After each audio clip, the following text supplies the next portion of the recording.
இருக்கேன். அத நீங்க வாட்ஸ்அப் குரூப்ல தெரியப்படுத்தினா கொஞ்சம் நல்லா போடுவேன் மெசேஜ். இப்ப என்ன போடலன்னா இப்ப நிறைய விஷயங்கள் உங்களுக்கு வந்து போட்டுருக்கோம்னா அது ஒரு கன்ஃபியூஷன் ஆயிடும்.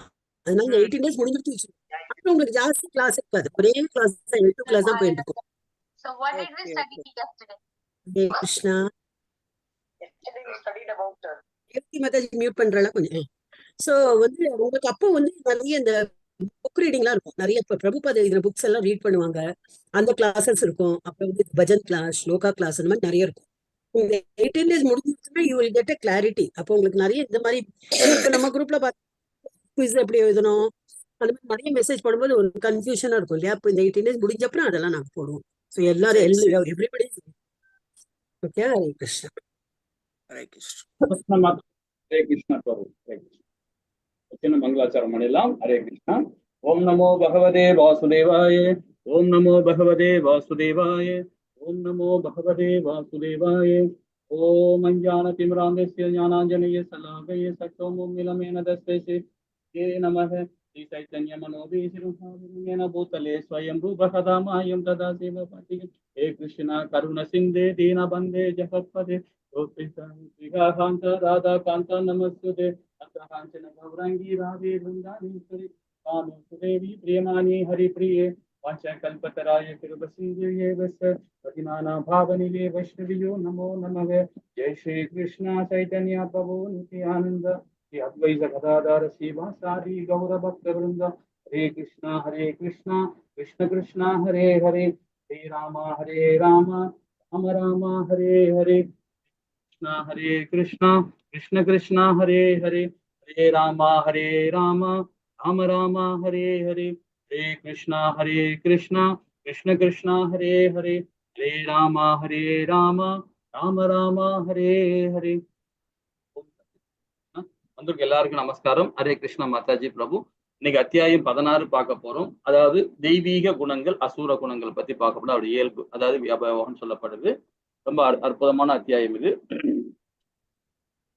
இந்த படத்துல பாத்தீங்கன்னா ரொம்ப வித்தியாசமா தெரியும். இந்த படத்துல பார்க்கும்போது பாத்தீங்கன்னா தேவகி தாயாரும் வாசுதேவரும் 2 பேருமே வந்து திருமணமாகி அப்பதான் உள்ளே ஊர்வலமா கூட்டுன்னு வராரு. யார் கூட்டு வர்றது? கம்சன் தான் கூட்டுன்னு வர்றாரு. அசூரி சொன்ன உடனே 8வது குழந்தை உன்னுடைய சகோதரியோட குழந்தை, அதுக்கு ஐயால நீ இறக்கப்படுவாய்ன்னு சொன்ன உடனே இவர் என்ன பண்றார்? வர வழியிலேயே உடனே கொல்ல போறார் சகோதரியை.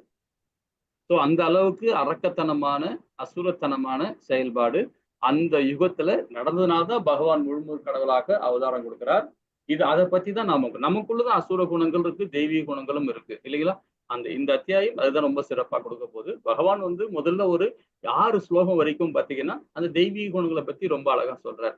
5 வரைக்கும் சொல்றார். 6வது அசுர குணங்களை பத்தி சொல்றார். 6 விதமான குணங்களை சொல்றார். அதுக்கப்புறம் 7வது பதத்துல இருந்து பாத்தீங்கன்னா இந்த அத்தியாயம் முடிக்கிற வரைக்குமே அசுர குணங்களை பத்தி ரொம்ப அதிகமா சொல்றார். நம்ம என்னன்றது பாப்போமா?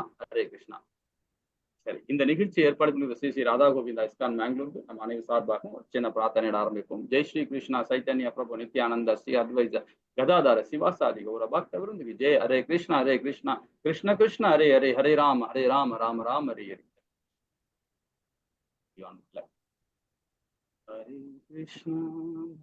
நம்ம நேத்திக்கு 15 அத்தியாயத்தோட ஒரு சுருக்கத்தை பார்ப்போம் இல்லைங்களா? பற்றற்ற மற்றும் சரணடைதல் மூலம் 1ல இருந்து 5வது பதம் வரைக்கும் நம்ம பார்த்தோம் இல்லைங்களா? அந்த சாராம்சத்துல பாத்தீங்கன்னா பௌதிகமான உலகம், அதாவது வீடா விடுதியா அந்த தலைப்புல பௌதிகமான உலகம் பார்த்தோம், தற்காலிகமானதுன்னு பார்த்தோம், ஆன்மீக உலகம் நம்ம சொந்த வீடுன்னு பார்த்தோம். அதே மாதிரி இதை புரிந்து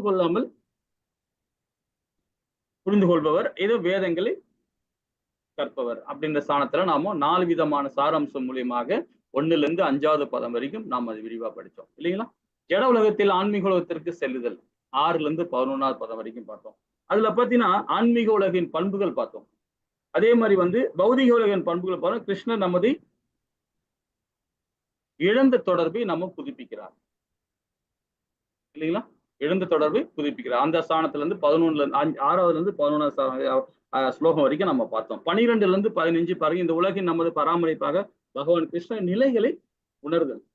அதுல என்ன பார்த்தோம்? உடலை எப்படி நம்ம உணர முடியும்? உடலாலையும் மனதாலையும் புத்தியாலையும் நம்ம உணர முடியும். ஆத்ம ரூபத்துல நம்ம செயல்படும் போது நம்ம உணர முடியும்ன்றதை நம்ம தெரிஞ்சுக்கிட்டோம் இல்லைங்களா? 16ல இருந்து 20 வேதாந்தங்கள் மற்றும் வேதாந்தங்கள் சுருக்கத்தை பார்த்தோம். அதுல பார்த்தா முக்கியமானது விழிச்சி அடையக்கூடியவர், விழிச்சி அடையாதவர். விழிச்சி அடையக்கூடியவர்கள் பௌதிகமானவர்கள், விழிச்சி அடையக்கூடியவர்கள் பௌதிகமானவர்கள், விழிச்சி அடையாதவர்கள் ஆன்மீகவாதிகள் அப்படின்னு நம்ம படித்தோம் இல்லைங்களா? ஹரே கிருஷ்ணா. சரி, இன்னைக்கு பார்க்குற அத்தியாயம் 16வது அத்தியாயம். இதுல ஒரு சிறப்பு என்னன்னு பார்த்தீங்கன்னா, நம்ம பார்க்க போறது ஸ்ரீமத் பாகவத்துல சொல்லப்பட்ட ஒரு 5 ஸ்லோகத்தை வச்சு நாமும் இன்னைக்கு இந்த பகவத்கீதையை நம்ம கொண்டு போக போறோம். அதே மாதிரி பார்த்தீங்கன்னா முக்கியமானது, ஏன்னா அசுர குணங்கள் எப்படி நமக்குள்ள வருது, ஏன் அசுர குணங்கள் வருது அப்படின்றதையும் கீதையில பகவான் ரொம்ப அழகா விளக்கமா கொடுக்கிறார். அதோட ஸ்ரீமத் பாகவத்திலையும் சொல்லப்பட்டது என்னன்றது அந்த ஸ்டோரியோடு நம்ம கொண்டு போவோம். இந்த அத்தியாயத்தை கொண்டு போவோம், சிறப்பா இருக்கும். ஹரே கிருஷ்ணா. தேவ மற்றும் அசுர வைபவங்கள் 1ல இருந்து 6வது. இதுல பாத்தீங்கன்னா பகவான் இந்த தெய்வீகமான குணங்களை 26 குணங்களை ரொம்ப அழகா நமக்கு இதுல 1ல இருந்து 6வது பதம் வரைக்கும் கொடுக்குறாரு. 7வது பாருங்க அசுர குணங்களை பத்தி சொல்றாரு. ஃபுல்லா கம்ப்ளீட்டா பாத்தீங்கன்னா அதோட செயல் அப்படின்றதா அது பாத்தீங்கன்னா செயல்பாடுகள் என்ன, மனோநிலை என்ன, அதே மாதிரி பாத்தீங்கன்னா அது குணங்கள் என்ன, அசுர குணங்களோட ஏன் அந்த அசுர குணங்கள் நம்ம வரோம் அப்படின்றதையும் ரொம்ப அழகா நம்ம கொடுக்குறார். அசுர வைபவங்கள் விளைவுகள் என்ன, அப்புறம் முன்னேற்றம் அல்லது கீழ் செல்லுதல் ஆகிய தேர்வுகளை பத்தி 19ல இருந்து 24வது பதம் வரைக்கும் படிக்க போறோம். அதுல என்ன சொல்ல வருது பாத்தீங்கன்னா, தேர்வு செய்தல் எப்படி செய்யறோம், நாம தான் தேர்வு பண்றோம். இது 3 விதமான, அதாவது நரகலோகத்துக்கு போறதுக்கான 3 விதமான கதவுகள் சொல்லுவாங்க. அந்த என்ன கதவுகள் வேதங்களை சொல்லப்படுறது பாத்தீங்கன்னா, காமம், கோபம், பேராசை. இது 3மே பாத்தீங்கன்னா நம்ம நரக வாழ்க்கைக்கு தேவையான நரகலோகத்துக்கு போறதுக்கு 3 விதமான கதவு. இதான் வழி போறதுக்கு. அப்ப நம்ம தீமை செய்யறதுக்கு நமக்கு என்ன காமம் தான். காமம் எங்கிருந்து வரும், பற்றோட தான் வரும். காமம் பற்றோட தான் வரும். பற்று, மோகம், அப்புறம் கோபம், அப்புறம் பேராசை. எல்லாம் பேராசைன்றது ஒரு பொருள் மேல பற்று, ஒரு உயிர் மேல பற்று, இந்த மாதிரி இருக்கும்போது தான் நம்ம வரும் இல்லைங்களா? அதனால அது காமம், கோபம், பேராசை இந்த 3மே நரகலோகத்துக்கு போவதுன்னு 3 தான் படிக்கிறது பாக்குறோம். அதே மாதிரி அனைவருக்குமே தேர்வு செய்வதற்கான வாய்ப்பு கொடுக்குறாரு பகவான். எல்லாருக்கும் வாய்ப்பு கொடுக்குறாரு. இந்த 3 விதமான கதவுகள் எல்லாமே நம்ம எப்படி போறோம்ன்றது எல்லா ஜீவராசிகளுக்குமே அந்த முக்கியத்துவம் கொடுக்குறாரு பகவான். அதையும் இந்த அத்தியாயம் மூலியமா நமக்கு விரிவா நம்ம கொடுக்க போறாரு. சரி, இப்ப நாம தெய்வீகமான குணங்கள் 26 குணங்கள் முதல் 1, 2, 3 இந்த 3 பதம் மூலியமா பகவான் முதல்ல கொடுக்கிறார். ரொம்ப உன்னிப்பா கவனிப்போம். ஹரே கிருஷ்ண மாதாஜி. हरे कृष्ण प्रभुजी. प्रणाम प्रभुजी. श्री भगवान उवाच अभयं सत्व संशुद्धि ज्ञान योगा व्यवस्थिति दानं तम यस्य यज्ञस्य स्वाध्यायस्तव आर्जवम् अहिंसा सत्यम् आक्रोधस् त्यागः शान्तिरैव शुनम् तया बोधेष्व आलोलुप्तं माधवं हरिरासबालम् देशः शमधृच्छौसम् अत्रोहानादिमानिता भवन्ति सम्पदैविम् अभिजातस्य भारत. हरे कृष्ण प्रभु. हरे कृष्ण माताजी. இப்போ இந்த தெய்வீகமான குணங்கள் மொத்தம் 26 குணங்கள். நீங்க தூங்கிட்டு தட்டி எழுப்பினாலும் டக்குன்னு சொல்லணும், இந்த 26 குணங்கள் சொல்லணும். ஏன்னா அது பாத்தீங்கன்னா நம்மள நல்வழியில கொண்டு போறது. ஏதாவது இந்த 26 குணங்கள்ல ஏதாவது ஒரு குணம் இருந்தா கூட போதும். நம்ம ஒரு குணம் இருந்தாவே போதும், 25ம் கரெக்டா நமக்கு வந்துடும். சரி, இதுல பகவான் என்ன சொல்ல வர்றாரு பாப்போமா? இந்த 26 குணங்களை பத்தி புருஷோத்தரமான முழுமுழு கடல் கூறினார். அச்சமின்மை, தனது நிலையை தூய்மைப்படுத்துதல், ஆன்மீக ஞானத்தை விருத்தி செய்து கொள்ளுதல், தானம், சுய கட்டுப்பாடு, யாகம் செய்தல், வேதங்களை கற்றல், தவம், எளிமை, அகிம்சை, வாய்மை, கோபத்திலிருந்து விடுபட்ட தன்மை. இப்ப இது வரைக்கும் நம்ம பார்ப்போம். இப்ப அச்சமின்மைன்னு சொல்லும் போது பாத்தீங்கன்னா பௌதிகத்தனத்தோடு இருக்கும்போது, பௌதிகத்தனம் நம்ம அடிக்கடி சொல்லின்னு இருக்கோம் இல்லைங்களா? பௌதிகத்தனம் இந்த ஜட உடலோடு சம்பந்தப்படும் போது தான் அது பௌதிகமா போகும். ஆனா இந்த உடலே நான் இல்லை அப்படின்னு நினைக்கும் போது பாத்தீங்கன்னா அப்போ நம்ம ஆத்ம ரூபத்துல பகவானுக்கு பக்தி செய்வோம், சமுதாயத்துக்கு தொண்டு செய்வோம், நம் பிள்ளைகளுக்கு கரெக்டான வழியில அவங்களுக்கு வேதத்தை படிக்கிறதுக்கு கரெக்டான சாராம்சத்தை நம்ம கொடுப்போம். ஸோ அந்த மாதிரி கொடுக்கும்போது பகவானை மையப்படுத்தி நம்ம செயல்படும் போது யாரை பத்தியுமே கவலைப்பட மாட்டோம், எந்த ஒரு செயலை பத்தியும் கவலைப்பட மாட்டோம். ஏன்னா நாம செய்யற செயல் அகர்ம பணியில செய்வோம், விகர்ம செய்ய மாட்டோம், அகர்ம பணியில தான் நம்ம செய்வோம் இல்லைங்களா? அப்ப அகர்ம பணின்னு சொல்லும் போது என்ன சொல்றோம்? வேதங்களை சார்ந்து, வேதங்களை ஃபாலோ பண்றது, பகவானை பத்தி பேசுறது, இந்த மாதிரி விஷயங்கள் இருக்கும்போது அப்ப நாம இந்த அச்சமே நமக்கு இருக்காது, யாரை பத்தியும் கவலைப்பட மாட்டோம். நம்ம பாட்டு நம்ம தொண்டு பகவானுக்கு செய்வோம், சமுதாயத்துக்கு தொண்டு செஞ்சுக்கிட்டே இருக்கும். இது ஒரு தெய்வீகமான குணங்கள். அதே பௌதியத்தில் இருக்கும்போது பாத்தீங்கன்னா இப்போ யாரா இவன் நம்பலாமா, அவனை நம்பலாமா, இதுல பணத்தை போட்டா இன்வெஸ்ட் பண்ணா பணம் வருமா, இதுல நஷ்டம் வந்துருமா, ஏதாவது பணம் போட்டு பணம் எடுக்கும். ஒரு வார்த்தையை கொடுத்து 4 வார்த்தையை அவங்ககிட்ட இருந்து பலனா எதிர்பார்க்கிற பலன் வரணும். அப்ப அந்த மாதிரி பேசும்போது தான் பயம் இருந்துகிட்டே இருக்கும். நம்மளை சுத்தி பயணம் அவனுக்கு இவரால நமக்கு அதாவது பிரச்சனையே கிடையாது அப்படின்னு நினைச்சிடும் வச்சுக்கலாம். அப்ப அந்த அந்த ஆத்மா வந்து பகவானுடைய அம்சம் அப்படின்னு நினைச்சிக்கிட்டா எல்லா உயிரியுமே நம்மள மாதிரிதான் உயிர் வாழி அப்படின்னு நினைக்க ஆரம்பிச்சிட்டோம்னா நம்ம யாருமே நாம வந்து தவறாமே எண்ண மாட்டோம். அப்ப நமக்கு அந்த அச்சமே இருக்காது இல்லையா, எல்லா விஷயமும் இருக்காது இல்லையா, அந்த பயமே இருக்காது, யாரை பத்தி கவலைப்பட மாட்டோம். நம்ம பாட்டு நம்ம வழிபாட்டு போயிட்டே இருப்போம் இல்லைங்களா. பகவானுக்கு தொண்டு செஞ்சு சமுதாயத்தை தொண்டு செஞ்சு நம்ம போயின்னு இருப்போம். தனது நிலையை தூய்மைப்படுத்தல். இப்ப தனது நிலையை தூய்மைப்படுத்தணும்னு பாத்தீங்கன்னா என்னன்னு நாமும் மத்தவங்களை பத்தியோ இவங்களை பத்தியோ அவங்கள பத்தியோ பார்க்காம நாம ஒரு சின்ன பொறி மாதிரி தான் நம்ம இருக்கணும். ஒரு தீக்குச்சி போட்டீங்கன்னா ஒரு காட்டை எரிச்சு வச்சிடலாம் இல்லைங்களா, ஒரு நெருப்பு வச்சா அந்த காடை அழிஞ்சிரும். இது மாதிரிதான் நாம ஒரு சின்ன பொறி மாதிரி தான் நம்ம செயல்படணும். நாம தனி மனித ஒழுக்கத்தோடு நம்ம நிலையை சரியா சரி பண்ணணும். அதை விட்டு நம்ம அடுத்தவங்களை வந்து நீங்க இப்படி பண்ணுங்க, நீங்க இப்படி போங்க, இதை செஞ்சா நல்லது அதை செஞ்சா நல்லது அந்த அட்வைஸ் பண்றது முதல் நிறுத்திட்டு நாம முதல்ல சரியா இருக்கணும். நாம சரியா இருந்தாதான் நம்மளை சுத்தி இருக்கணும் எல்லாருமே சரியா இருப்பாங்க. தனது நிலையை தூய்மைப்படுத்தல. இது சில பிரபுபாதா பாத்தீங்கன்னா இதுக்கு நிறைய விளக்கம் கொடுக்குறாரு. எல்லாத்துக்குமே இந்த 26 குணங்களுக்குமே ரொம்ப அழகா வந்து வேதங்கள்ல இருந்து எடுத்து கொடுக்குறாரு. அதெல்லாம் படிக்க நம்ம நேரம் இல்லை. இந்த இந்த இந்த இந்த 4 சென்டென்ஸே பாத்தீங்க சொல்றதுக்கே நமக்கு வந்து நீ ஒரு நாள் பத்தாது. நமக்கு இதை வச்சு ஏகப்பட்ட கதைகளும் சொல்லலாம். 3000-4000 கதைகள் இருக்கு சொல்லலாம். ஆனா நமக்கு டைம் இருக்காது இல்லைங்களா. அதெல்லாம் சொன்னாதான் ரொம்ப அழகா நமக்கு புரிய வரும். அப்ப இதெல்லாம் level 2 level 3ல வரும்போது தான் நம்ம நிறைய சாராம்சத்தை நமக்கு எடுக்க முடியும். சரி, தனது நிலையை தூய்மைப்படுத்தல எப்படி, நாம தனி மனித ஒழுக்கத்தோடு நாம வாழணும். முதல்ல நம்ம நிலையை சரி பண்ணணும். அப்பதான் அடுத்த நிலையை பத்தி நம்ம பேசணும். ஓகேங்களா. ஆன்மீக ஞானத்தை விருத்தி செய்து கொள்ளுதல். எப்படி ஆன்மீக ஞானத்தை விடும், இப்ப நாம எல்லாம் பக்தர்கள் சங்கத்துல இருக்கோம். 2வது நிலை இருக்கும். ஒரு நிலையிலே வந்து கனிஷ்டக அதிகாரியா இருக்கும் போது நம்ம ஸ்ரீமத் பகவத்கீதை படிக்கணுன்ற விஞ்ஞானத்தை படிக்கணுன்ற நம்ம வந்துட்டோம் பாத்தீங்களா. இது கனிஷ்டக அதிகாரியோட செயல். மத்தியம அதிகாரியோட செயல் வந்து நம்மள மாதிரி பக்தர்கள் சங்கத்துல சேரும் போதுதான். அதே உத்தம அதிகாரியை செய்யும் போது அதாவது சாதுக்கு சங்கத்துல சேருது. சாது சங்கம் சொல்லும் போது பாத்தீங்கன்னா ஆச்சாரிகளோட சங்கத்தை சேரும் போது அவங்க நிறைய ஞானத்தை நமக்கு கொடுப்பாங்க. எதன் மூலியமா கொடுப்பாங்க, ஸ்ரீமத் பாகவதம் பகவத்கீதை வேதங்கள் உபநேசங்கள் இது மூலியமா நம்ம நிறைய கொடுப்பாங்க. அப்ப அந்த ஞானத்தை எப்படி விருத்தி செய்ய முடியும், இந்த மாதிரி படிக்கும் போது நிறைய விஷயங்கள் நம்ம தெரிஞ்சுப்போம். அது எப்படி நம்ம சாது சங்கத்துல இருக்கும் போதுதான் நம்ம நிறைய விஷயங்கள் தெரிஞ்சுப்போம் இல்லைங்களா. ஹரே கிருஷ்ணா. தானத்தை பத்தி இனி வரும்போது இந்த அத்தியாயத்தோட முடியாத தானம், இனி 18 அத்தியாயம் வரைக்கும் தானத்தை பத்தி தான் பகவான் ரொம்ப அழகா சொல்லப்படும். ஏன்னா நிறைய பேர் தானம் கொடுக்கறதுல ஒரு பெருமையா நினைப்பாங்க. தானம் கொடுத்தா நல்லது அப்படின்னு நினைப்பாங்க. நல்லதுன்னு நினைக்கும் போது என்ன ஆகுது பாருங்க, பற்று. இது செஞ்சா புண்ணியம் அப்படின்னு நினைப்பாங்க. அதுவும் பற்று. பற்றற்ற தன்மையா செஞ்சாதானே நமக்கு புண்ணியமே இல்லை, புண்ணியம் வரும். அப்ப எப்படி இதெல்லாம் செய்யுது, எப்படிதான் நம்ம தானம் கொடுக்கறது, கரெக்ட் தானேங்க. இப்ப நம்ம தானம் கொடுக்கறோம்னு வச்சுங்களேன், நம்ம பிள்ளைகள் நல்லா இருப்பாங்க, நமக்கு அடுத்த பிரிவு நல்ல பிரிவு கிடைக்கும். அப்ப எதிர்பார்த்தா நம்ம தானம் கொடுக்குறோம். தானம் சொல்றதே வந்து பாத்தீங்கன்னா நம்மளுடைய கடமையை செய்யணும். நம்மளுடைய தர்மம் அதுதான். தானத்துக்கும் தர்மத்துக்கும் வித்தியாசம். தானம் வந்து பந்தப்படுத்தும், தர்மம்ன்றது பந்தப்படுத்தாது. நம்ம கடமையை கரெக்டா செய்யணும். எதிர்பார்ப்பு இல்லாம செய்யறதுதான் தர்மம் சொல்லப்படுது.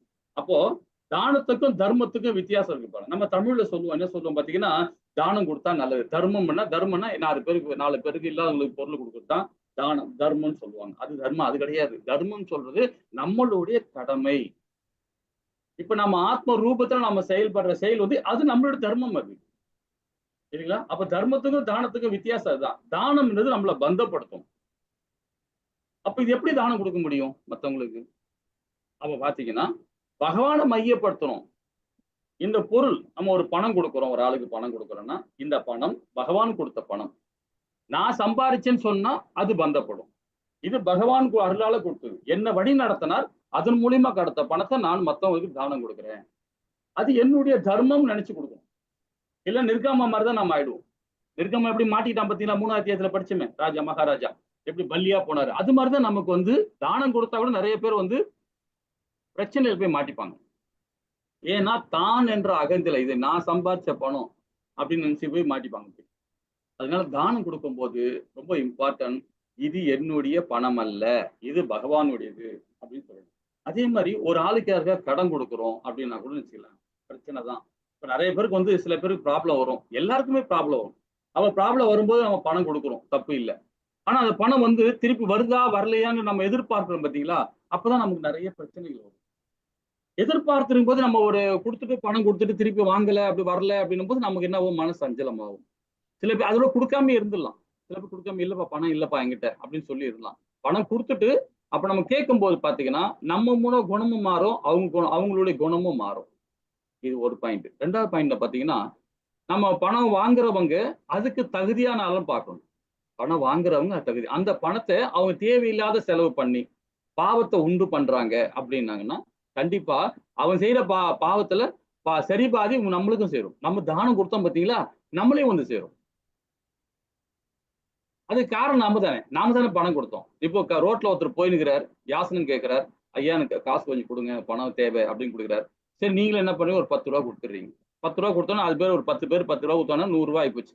ஏதோ ஒரு அமௌண்ட் சேருது அவருக்கு. அவர் என்ன பண்றாரு, நம்ம எது பண்ண நம்ம பார்க்கறதும் கிடையாது. நம்ம ஏதோ ஒண்ணு கொடுத்து நம்ம அவருக்கு வயிற்று பசி கேட்கிறாரு, ஏதோ கொடுத்து போயிடுறோம், அங்கிருந்து விலைக்கு போயிடுறோம். அவர் என்ன பண்றாரு, அந்த பைசா வச்சுக்கிட்டு நல்வழியில செலவு பண்ணாருன்னா போதும். ஏதோ அன்னத்தை சாப்பிட்றாரு, இல்ல குடும்பத்துக்கு ஏதோ கொடுக்குறாரு, அவர் சார்ந்தவங்க ஏதோ கொடுக்குறாரு, சாப்பிட கொடுக்குறாருன்னா ஓகே. அதே அந்த பணத்தை தேவையில்லாத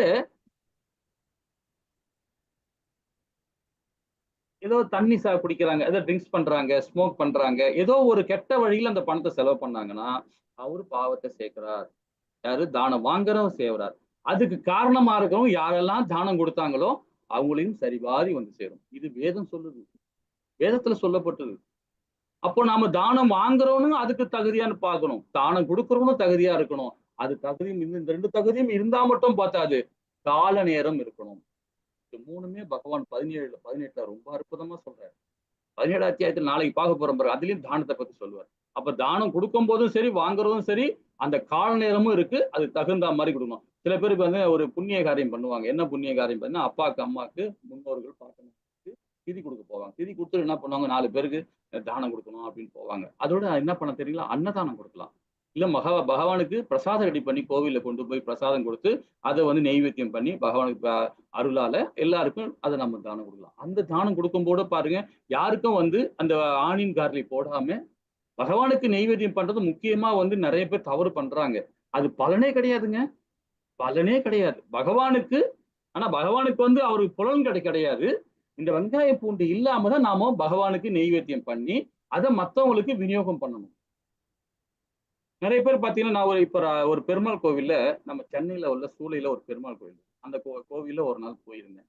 போயிருக்கும் போது பாத்தீங்கன்னா அங்க வந்து ஒரு வெஜிடேபிள் பிரியாணி பண்றேன்னு சொல்லிட்டு பேர்ல அவங்க வந்து புலால் சொல்லி கொடுக்குறாங்க. பாத்தீங்கன்னா வெங்காய பச்சடி பாருங்க, வெங்காய பச்சடி, அது உள்ள பார்த்தா பெருசு பெருசா வெங்காயம் கிடக்கு.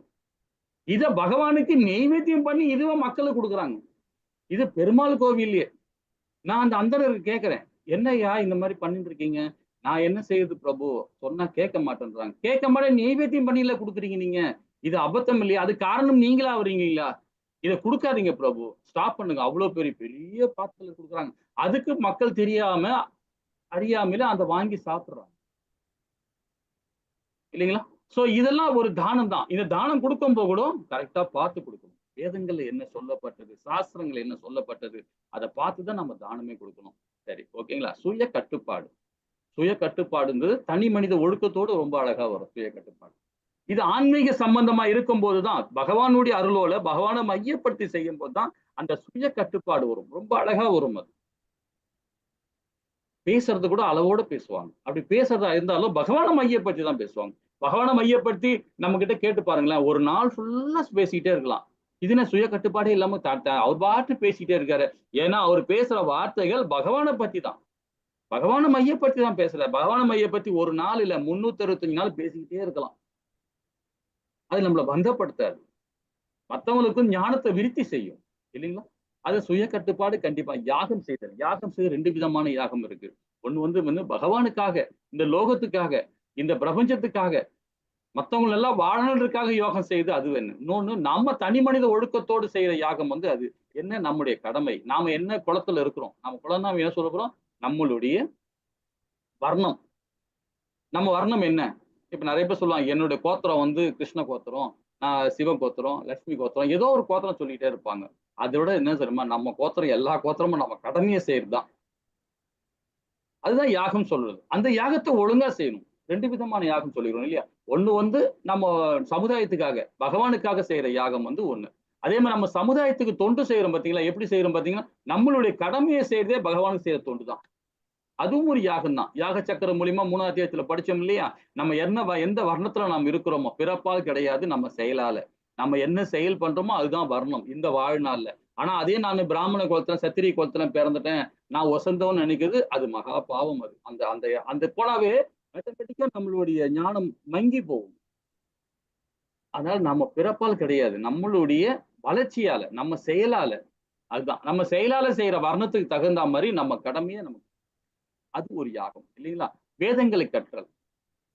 எப்பவுமே எல்லாருமே வந்து எல்லாராலையும் வேதம் கற்க முடியும், எல்லாராலும் வேதத்தை நம்ம படிக்க முடியும். ஆனா முயற்சி பண்ணணும். முயற்சி பண்ணாதான், கொஞ்சம் கொஞ்சமா பண்ணாதான் அது முயற்சி வரும் இல்லைங்களா? அதே மாதிரி தவம். இப்ப 4 விதமான தவங்கள் 5வது அத்தியாயத்துல நம்ம ரொம்ப அழகா படிச்சோம். என்ன மாதிரி நம்ம பேசுற வார்த்தைகள், நம்ம செய்யற செயல்கள், நம்ம 4 விதமான சமுதாய தூண்கள் சொன்னோம் இல்லைங்களா? மாமிசம் உண்ணக்கூடாது, புலால், அதாவது தேவையில்லாத சிகரெட் பிடிக்கிறது, இந்த ஸ்மோக் பண்றது, இந்த ட்ரிங்க்ஸ் பண்றது, இது இருக்கக்கூடாது. 2வது சூதாடக்கூடாது, கேம்பிளிங் இருக்கக்கூடாது. 4வது பாத்தீங்கன்னா தவறான பாலுன்னு இருக்கக்கூடாது இல்லைங்களா? இந்த 4மே நம்மள தவமா இருக்கணும். பேச்சு தவம், அதை நம்ம எப்படி பேசணும், என்ன மாதிரி பண்ணணும்னு அந்த தவங்கள்ல நாம இருக்கணும். அதே மாதிரி எளிமை. எளிமைன்னு சொல்லும் போது பாத்தீங்கன்னா ஆன்மீக சம்பந்தமா எளிமை இருக்கும்போது பாத்தீங்கன்னா, அந்த பௌதிகமா செய்யும்போது ஆடம்பரமா இருப்பாங்க பௌதிகமா இருக்கும்போது. ஏன்னா உடல் நல்லா இருக்கணும், நல்லா முடியெல்லாம் நல்லா அழகா வச்சிருக்கணும், நல்லா ஃபேஸ் வாஷ்லாம் நல்லா பண்ணிக்கணும், கையில் நல்லா வாட்ச் கட்டணும், மோதிரம் போடணும், இது மாதிரி நிறைய ட்ரெஸ்லாம் நல்லா பண்ணணும். ஸோ இது மாதிரிலாம் நாம ஆடம்பரமா இருப்போம் பௌதிகத்துல. அது ஆன்மீகத்துல பாத்தீங்கன்னா ஒரு கண்டி மாலை போட்டுப்பான், திலகம் விட்டுப்பான், ஏதோ ஒண்ணு செஞ்சுக்கிட்டு ரொம்ப சிம்பிளா இருப்பான். இது அதே மாதிரி பேச்சு விஷயத்திலும் சரி, நம்ம செயல் விஷயத்திலும் சரி ரொம்ப எளிமையா இருப்பான். ஏன்னா பக்தியில மார்க்கம் வர வர அந்த பௌதிகம் குறைஞ்சிக்கிட்டே வந்துடும் இல்லைங்களா? இது எல்லாமே வந்து ஆன்மீக சம்பந்தமா பகவானை மையப்படுத்தி வரும்போது தான் இந்த குணங்கள் ஆட்டோமேட்டிக்கா வரும். நீங்க பௌதிகத்துல இருக்கும்போது சிம்பிளா சொல்லலாம், இந்த 26 குணமும் நீங்க பந்தப்பட்ட வாழ்க்கையில இருந்து பற்றற்ற தன்மையா செயல்படும் போது இந்த 26 குணம் ஆட்டோமேட்டிக்கா வந்துடும். அப்ப எளிமையா அப்படிதான். அகிம்சை சொல்லும் போது பாத்தீங்கன்னா, அகிம்சை பௌதிகவாதிகளுக்கு செட்டே ஆகாது. ஏன்னா ஒரு பொருளை போட்டா 4 பொருள் வரணும். ஒரு ஆள்கிட்ட நான் பேசினா அவங்க கிட்ட இருந்து நிறைய விஷயங்களை புடிங்கலாம் இல்லைங்களா? இவனை நான் வளர்த்தனா எனக்கு பிற்காலத்துல நான் வந்து வயசான பிறகு எனக்கு இவன் பாதுகாப்பு கொடுப்பான். இதெல்லாம் வந்து என்ன சொல்றதுன்னா, இதெல்லாம் பௌதிகம். என்னுடைய கடமை நினைச்சு, என்னுடைய தர்மம் நினைச்சு செய்யும் போது பாத்தீங்கன்னா இந்த அகிம்சை வந்து ரொம்ப அழகா புரிஞ்சுக்கும். அந்த அகிம்சையோட செய்ய ஆரம்பிப்பான். அதே பௌதிகவாதி அகிம்சைனாவே செரிமானம் ஆகாது. அந்த மாதிரி தன்மை தான் அகிம்சை இருக்கும். ஆனா அகிம்சை பக்தர்களுக்கு, ரொம்ப பகவானுடைய பக்தர்களுக்கு, அநேக பக்தர்களுக்கு ரொம்ப அழகா செயல்பாடு இருக்கும் இல்லைங்களா? வாய்மை. அதே மாதிரி கோபத்திலிருந்து விடுபட்ட தன்மை. இது 2மே பாருங்க. வாய்மை விடுங்க. வாய்மைன்னா நம்ம எப்படி இருக்கிறோம், நம்ம கடமையை கரெக்டா செய்யணும், கண்ணியத்தோடு வாழணும் இல்லைங்களா? மற்றவங்களுக்கு எந்த தொல்லை இல்லாம கரெக்டா நம்ம போயிருக்கணும். கோபத்திலிருந்து விடுபட்ட தன்மை பாருங்க. கோபம் வந்து எல்லாருக்குமே வரும், அகங்காரம் வந்து எல்லாருக்கும் வரும். ஆனா அந்த அகங்காரத்தை கண்ட்ரோல் பண்றான் பாத்தீங்களா, அவன்தான் தெய்வீகமான குணங்கள். அவன் தான் உண்மையான துறவு. அதுதான் உண்மையான துறவு. அதுதான் துறவுன்னு சொல்லும் போது பாத்தீங்கன்னா எப்படி துறவுன்னு சொல்ல வரும், நம்ம வந்து பாத்தீங்கன்னா இப்ப நம்ம எல்லாமே கர்மியோ, நம்ம வந்து கர்மியா இருக்கோம். கர்மியா இருக்கிறவங்க இந்த வேதத்தை படிக்கிறோம். வேதத்தை படிக்கும் போது அடுத்த நிலை எங்க போறோம், நாம கர்ம யோகியா செயல்படுறத நம்ம போறோம் இல்லைங்களா? அப்போ நாம கர்மியா இருக்கும்போது பற்றற்ற தன்மையா இருக்கும் பாத்தீங்களா, பற்றற்ற தன்மையா இருக்கும்போது தான் அவன் தான் உண்மையான துறவு, அவன் தான் உண்மையான கர்ம யோகி, அவன் தான் உண்மையான துறவு. எப்படி சொல்றது பாத்தீங்கன்னா, ஸ்ரீமத் பகவத்கீதை 3ஆம் அத்தியாயத்துல இதை பத்தி படிச்சிருக்கோம். என்ன படிச்சோம் பாருங்க. ஒரு ஃபேமிலி, குடும்பத்தை நடத்துறவன் தன்னுடைய கடமையும் குழந்தைகளுக்கு எப்படி நல்வழியில வளர்க்கணும், வேதத்தை படிச்சு வேதத்தை மூலியமா அந்த குழந்தைகளுக்கு ஊட்டுறான் பாத்தீங்களா. ஊட்டிட்டு பற்றற்ற தன்மையா இருந்து நம்ம சிக்கனமா குடும்பத்தை கொண்டு போறான். இருக்கிற சிக்கனம்னா எப்படின்னா, நமக்கு என்ன தேவையோ அது மாத்திரம்தான் இந்த இயற்கையில இருந்து எடுத்துக்கிட்டு பற்றற்ற தன்மையா இருக்கான் பாருங்க, அவன் தான் உண்மையான துறவி, உண்மையான கர்ம யோகி. இன்னொன்னு பாருங்க, இப்ப இன்னொரு விஷயம் சொல்லலாம், இது அரசியல் சொல்லிட்டு நினைக்காதீங்க. இப்ப நம்மளுடைய இந்திய அகண்ட பாரத தேசத்துல முக்கியமான ஒரு போஸ்டிங்ல ஒருத்தர், அது யாருன்னு நான் பேர் சொல்ல, அவர் இருக்கார். அவர் என்ன பண்றாரு பாருங்க, ஒரு பெரிய உத்தியோகத்துல இருந்தாலும் தன்னோட தாய் இறந்த பிறகு கவலைப்படாம அவர் என்ன பண்றாரு, அங்கிருந்து வர்றார். யாருக்குமே இன்ஃபார்ம் பண்ணாம. அவர் நிறைய புத்தகங்கள் நிறைய இருக்கு, அதெல்லாம் இருக்கு. இருந்தாலும் அவர் வரும்போதே என்ன சொல்றாரு, யாரும் என் கூட வராதீங்கன்னு சொல்றாரு. எந்த ஒரு அவங்க கூட இருக்கிற சக ஊழியர்கள் யாரையுமே வந்து என் கூட வராதீங்க அப்படின்னு சொல்லிட்டு அவருடைய ஊருக்கு போய் அந்த அவங்க அம்மாவை வந்து அழகா அடக்கம் பண்ணிட்டு திருப்பி 9 மணிக்கு ஃபிளைட்டை பிடிச்சி திருப்பியும் போறார். இன்னொரு மாநிலத்துல உள்ள பிரச்சனைக்கு அங்க போறார். ஏன்? பகவத்கீதை மேல ப்ராமிஸ் பண்ணியிருக்கிறார். ப்ராமிஸ் பண்ணி இது என்னுடைய கடமை இது அப்படின்னு சொல்றாரு. இதே மத்தவங்களை பாருங்க, ஒரு சாதாரண ஒரு போஸ்டிங் இருக்கும், கீழே போஸ்டிங் இருக்கும், ஒரு நல்ல நாளோ ஒரு கெட்ட ஒரு விஷயமோ நடக்குது. ஒரு கெட்ட விஷயத்த கூட பாத்தீங்கன்னா ஊரே 3 நாளைக்கு யாருமே கடை தரக்கூடாது, யாரும் வேலைக்கு போக கூடாது, பஸ் ஓடக்கூடாது, இப்படிலாம் பண்ணிடுவாங்க சாதாரண இருக்கவங்களே. ஆனா ஒரு உயர்ந்த ஸ்தானத்துல உள்ளவர் எப்படி செயல்படுறாங்க, இவங்க தான் கர்ம யோகி. தன்னுடைய கடமையை செப்பனே செய்யறான் பாருங்க, அவன் தான் கர்ம யோகி இல்லைங்களா? இதுதான் உண்மையான துறவு. தன்னுடைய கடமையை கரெக்டா செய்யறான் பாருங்க, பற்றற்ற தன்மையா செய்யறான் பாருங்க, அவன் தான் உண்மையான துறவு. எனக்கு குடும்பம் வேண்டாம், எனக்கு சமுதாயம் வேண்டாம், எதுவும் வேண்டாம் அப்படின்னு சொல்லிட்டு சன்னியாசிய போய் கடைசியில போய் எங்க போய் காட்டுலயோ ஒரு நதிக்கரையிலயோ உட்காந்துக்கிட்டு ஹரே கிருஷ்ணா ஹரே கிருஷ்ணா கிருஷ்ணா கிருஷ்ணா ஹரே ஹரே ஹரே ராம ராம ராம ஹரி சொல்றான் பாருங்களா, அதுவும் ஒரு துறவு தான். ஆனா அதே குடும்பத்தோட இருந்து அழகா பிள்ளைகளை சொல்லி இந்த புலன்கள் எல்லாம் யூஸ் பண்ணிக்கிட்டு பற்றற்ற தன்மையா செய்யறான் பாருங்க, அவனும் துறவு தான். இதுதான் உண்மையான துறவு. பக்தி யோகத்துல மூலியமா செய்யற துறவு தான் உண்மையான துறவு. இது நாம சொல்ல, ஸ்ரீமத் பகவத்கீதையே சொல்லு இல்லைங்களா? துறவுனா அந்த மாதிரி துறவு இருக்கணும். சாந்தி, சாந்தி எப்படி பார்த்தீங்கன்னா நிறைய பேர் என்ன பண்ணுவாங்கன்னா உடலாலையும் மனதாலையும் செஞ்சா சாந்தி கிடைக்கும், இன்பம் கிடைக்கும். இந்த உடலால செய்யும் போது பார்த்தீங்கன்னா நிறைய இன்பங்கள் கிடைக்கும், அதே மாதிரி மனதால செய்யும் போது நிறைய சாந்தி கிடைக்கும். இது உண்மைதான். ஆனா அதே நேரம் அடுத்த நேரம் என்ன கொடுக்கும் பாருங்க, துன்பத்தை தான் கொடுக்கும் இல்லைங்களா? உடலால செய்யற செயல் இன்பத்தை கொடுக்கும், ஆனா அதே நேரம் அடுத்து கொஞ்ச நேரம் பார்த்தீங்கன்னா துன்பத்தை தான் கொடுக்கும். அதே மாதிரி மனதால செய்யற செயலையும் பார்த்தீங்கன்னா நமக்கு சாந்தி கிடைக்கும், ஆனா அடுத்த நேரம் துன்பத்தை கொடுக்கும். ஆனா அதே ஆத்ம ரூபத்துல செய்யறோம் பாத்தீங்களா, சச்சித்தானந்தமா செயல்படும் பாத்தீங்களா, அந்த சாந்தி என்னைக்குமே நிலையானது, என்னைக்குமே நிலையானது, நம்மளை பந்தப்படுத்தாது அந்த சாந்தி. ஆனா உடலாலையும் மனதாலையும் செய்யற சாந்தி நம்மளை பந்தப்படுத்தும். அது ரொம்ப ஜாக்கிரதையா இருக்கும். அது சாந்திக்கு நிறைய வித்தியாசங்கள் இல்லைங்களா? அதே மாதிரி குற்றம் காண்பதில் விருப்பமே இருக்கக்கூடாது. குற்றம் காண்பது வந்து பாத்தீங்கன்னா எல்லாருமே செய்வாங்க, குற்றம் தப்பு செய்வாங்க. சுட்டி காட்டிட்டே இருந்தோம்னு வச்சுங்களேன், நாமளும் அந்த குணத்துக்கு போயிடுவோம், அந்த ரசோ குணத்துக்கு போயிடுவோம். இதெல்லாம் யாருடைய வேலை தெரியுமா? சத்திரியோட வேலை. நீ தப்பு பண்றியாடா, அவனுக்கு ஜெயில போடு, அவனுக்கு ஜெயில போடுப்பா அப்படின்னு சொல்லிட்டு அதெல்லாம் சத்திரியோட வேலை. ஒரு பிராமண கோடோட பகவானுடைய பக்தர்கள் பகவத் பக்தர்கள் செய்ய வேண்டிய செயல் அது கிடையாது. யாரையுமே குற்றம் காண்பதில் நம்ம தவிர்க்கணும். எல்லா உயிர் மேலும் கருணை இருக்கணும். ஏன்னா எல்லா உயிர்களையும் பரமாத்மா இருக்கிறார், எல்லா உயிர்வாளையும் பரமாத்மா இருக்கிறார். அப்ப நாம் எந்த உயிரை நாம குறை சொல்லுவோம்? எறும்பை குறை சொல்லுவோமா, நம்மளை குறை சொல்லுவோமா, நம்ம எதிரியை குறை சொல்லுவோமா, நம்ம கூட இருக்கிற சமுதாயத்தை குறை சொல்லுவோமா? யாருமே சொல்ல முடியாது. ஏன்னா எல்லாரும் இதயத்திலையும் பரமாத்மா இருக்கிறார். அவன் விருப்பப்பட்ட அவனோட தனிப்பட்ட ஒழுக்கத்தினால அவன் தவறான செயல் செய்யறான். அதுமே கண்டும் காணாதமும் போக கூடாது. அதை பத்தி விரிவா படிக்கலாம். கண்டும் காணாம போக கூடாது. நம்ம சொல்ல வேண்டிய கடமை நம்ம சொல்லிட்டு அதோட அவன் செய்யறான் செய்யல, அது அவனுடைய செயல்பாடு. அது பிள்ளையா இருந்தாலும் சரி, அப்பாவா இருந்தாலும் சரி, அம்மாவா இருந்தாலும் சரி, யாரா இருந்தாலுமே சரி, சமுதாயம் வந்தாலும் சரி இல்லைங்க. ஓகே. அதே மாதிரி கருணை இருக்கும். பேராசையிலிருந்து விடுபட்ட தன்மை. பேராசை சொல்லும் போது நம்ம என்ன சொல்றோம்? ஒரு பேராசைன்னு சொல்லும் போதே பாத்தீங்கன்னா நம்மள வந்து பற்றோட தான் நம்ம போறோம். இப்போ ஒரு பற்றுக்கு வேற பேராசை வேற டிஃப்ரெண்ட் இருக்கு. பற்றுல நமக்கு இந்த பொருள் தான் நமக்கு நல்லா இருக்கும், கொஞ்சம் நல்லா இருக்கும் அப்படின்னு நம்ம நினைக்கிறோம். அப்ப என்ன பண்றோம்? அந்த பொருள் வாங்குறதுக்காக ஓடுறோம். அப்ப ஆட்டோமேட்டிக்கா மோகம் வந்துச்சு. மோகம் வந்து இந்த பொருள் கிடைக்கலன்னா காமம் வந்தது, காமம் வந்து கோபம் வந்தது. இது ஒரு டைப். ஆனா பேராசைன்றது ஒரு பொருள் இருந்ததுன்னா இன்னொரு பொருள் வாங்கணும், அதே பொருள் இன்னொரு பொருள் வாங்கணும். ஒரு 1000 ரூபாய் கிடைச்சுன்னா 10,000, இன்னும் 2000 வேணும். 2000 இருந்தா 10,000, இன்னும் 10,000 வேணும். இது பேராசை இல்லைங்களா? பேராசை நம்மளை பந்தப்படுத்தும். பற்று வந்து நம்மளை பந்தப்படுத்தும் தான். அந்த பற்றை நம்ம ஆரம்பத்திலே நம்ம புரிஞ்சுக்கிட்டு நம்ம செயல்பட ஆரம்பிச்சிச்சுன்னா நம்ம அது தப்பிச்சுக்கலாம். ஆனா பேராசை வந்து தப்பிக்கவே முடியாது. அதனால பேராசை விடுபட்ட தன்மை இருக்கணும், கண்ணியம் இருக்கணும். கண்ணியம் ரொம்ப முக்கியம் இல்லைங்களா? நம்ம பேச்சிலையும் சரி, நம்மளோட செயல்லையும் சரி ரொம்ப கண்ணியமா இருக்கணும். என்னுடைய செயல் இதுதான், என்னுடைய தர்மம் இதுதான், நான் இப்படிதான் இருப்பேன், இப்படிதான் செய்வேன், நான் இப்படிதான் பகவானுக்கு பக்தி கொடுப்பேன், நான் சாஸ்திரம் படிச்சிருக்கேன், இந்த மாதிரி சொல்லி கண்ணியமா நம்ம செயல்படுறது ரொம்ப இம்பார்ட்டன்ட். வெட்கத்தை பாருங்க. வெட்கம் வந்து எல்லாம் சொல்லுவாங்க, மாதாஜி தான் வெட்கப்படுவாங்க, ஏன்னா பிரபுஜியும் வெக்கப்படுவாங்க, எல்லா ஜீவராசிலையும் வெக்கப்படணும், எல்லா ஜீவராசியும் வெக்கப்படணும். வெக்கம்ன்றது தெய்வீக குணம் பாத்தீங்களா. பிரபுஜியும் வெக்கப்படணும். ஏன்? நான் தவறு செஞ்சிட்டேன், இந்த தவறுக்கு நான் வெக்கப்படுறேன், கூடி குறுகிறேன் நானு அப்படின்னு வெக்கப்படணும். அதுதான் வெக்கம். காமத்தினாலே மோகத்தினாலே வெக்கம் கிடையாது. நான் தவறு செஞ்சிட்டேன், அது தவறை நான் திருத்திக்கிறேன், நான் வெக்கப்படுறேன், இனி அந்த தவறு செய்யக்கூடாதுன்னு நினைக்கிறது தான் தெய்வீகமான குணங்கள். வெக்கப்படணும் எல்லாருமே இல்லைங்களா. நம்ம சமுதாயம் இப்படி இருக்கு, வெக்கப்படணும். நாம ஏன் அப்படி இருக்கிறோம், வெக்கப்படணும். நம்ம பிள்ளையா அந்த மாதிரி போச்சு, அதுக்கு நாம தான் காரணம், வெக்கப்படணும். இந்த மாதிரி நம்மளை கூறி குணுகிடும். இது தெய்வீகமான, ஏன்னா இந்த நிலையில இருந்து அப்பதான் தன்னுறுதி அடைய முடியும். ஏன் நாம இந்த மாதிரி ஆச்சு, எதுக்காக இந்த சமுதாயத்துக்கு போகுது, நாம ஏன் இப்படி இருக்கிறோம், நம்ம பிள்ளைங்க அப்படி இருக்கு, அப்போ நாம செய்யற தவறாலதான். அது வெக்கப்படணும் இல்லைங்களா. இதுவும் தெய்வீகமான குணங்கள். மன உறுதி இருக்கணும்.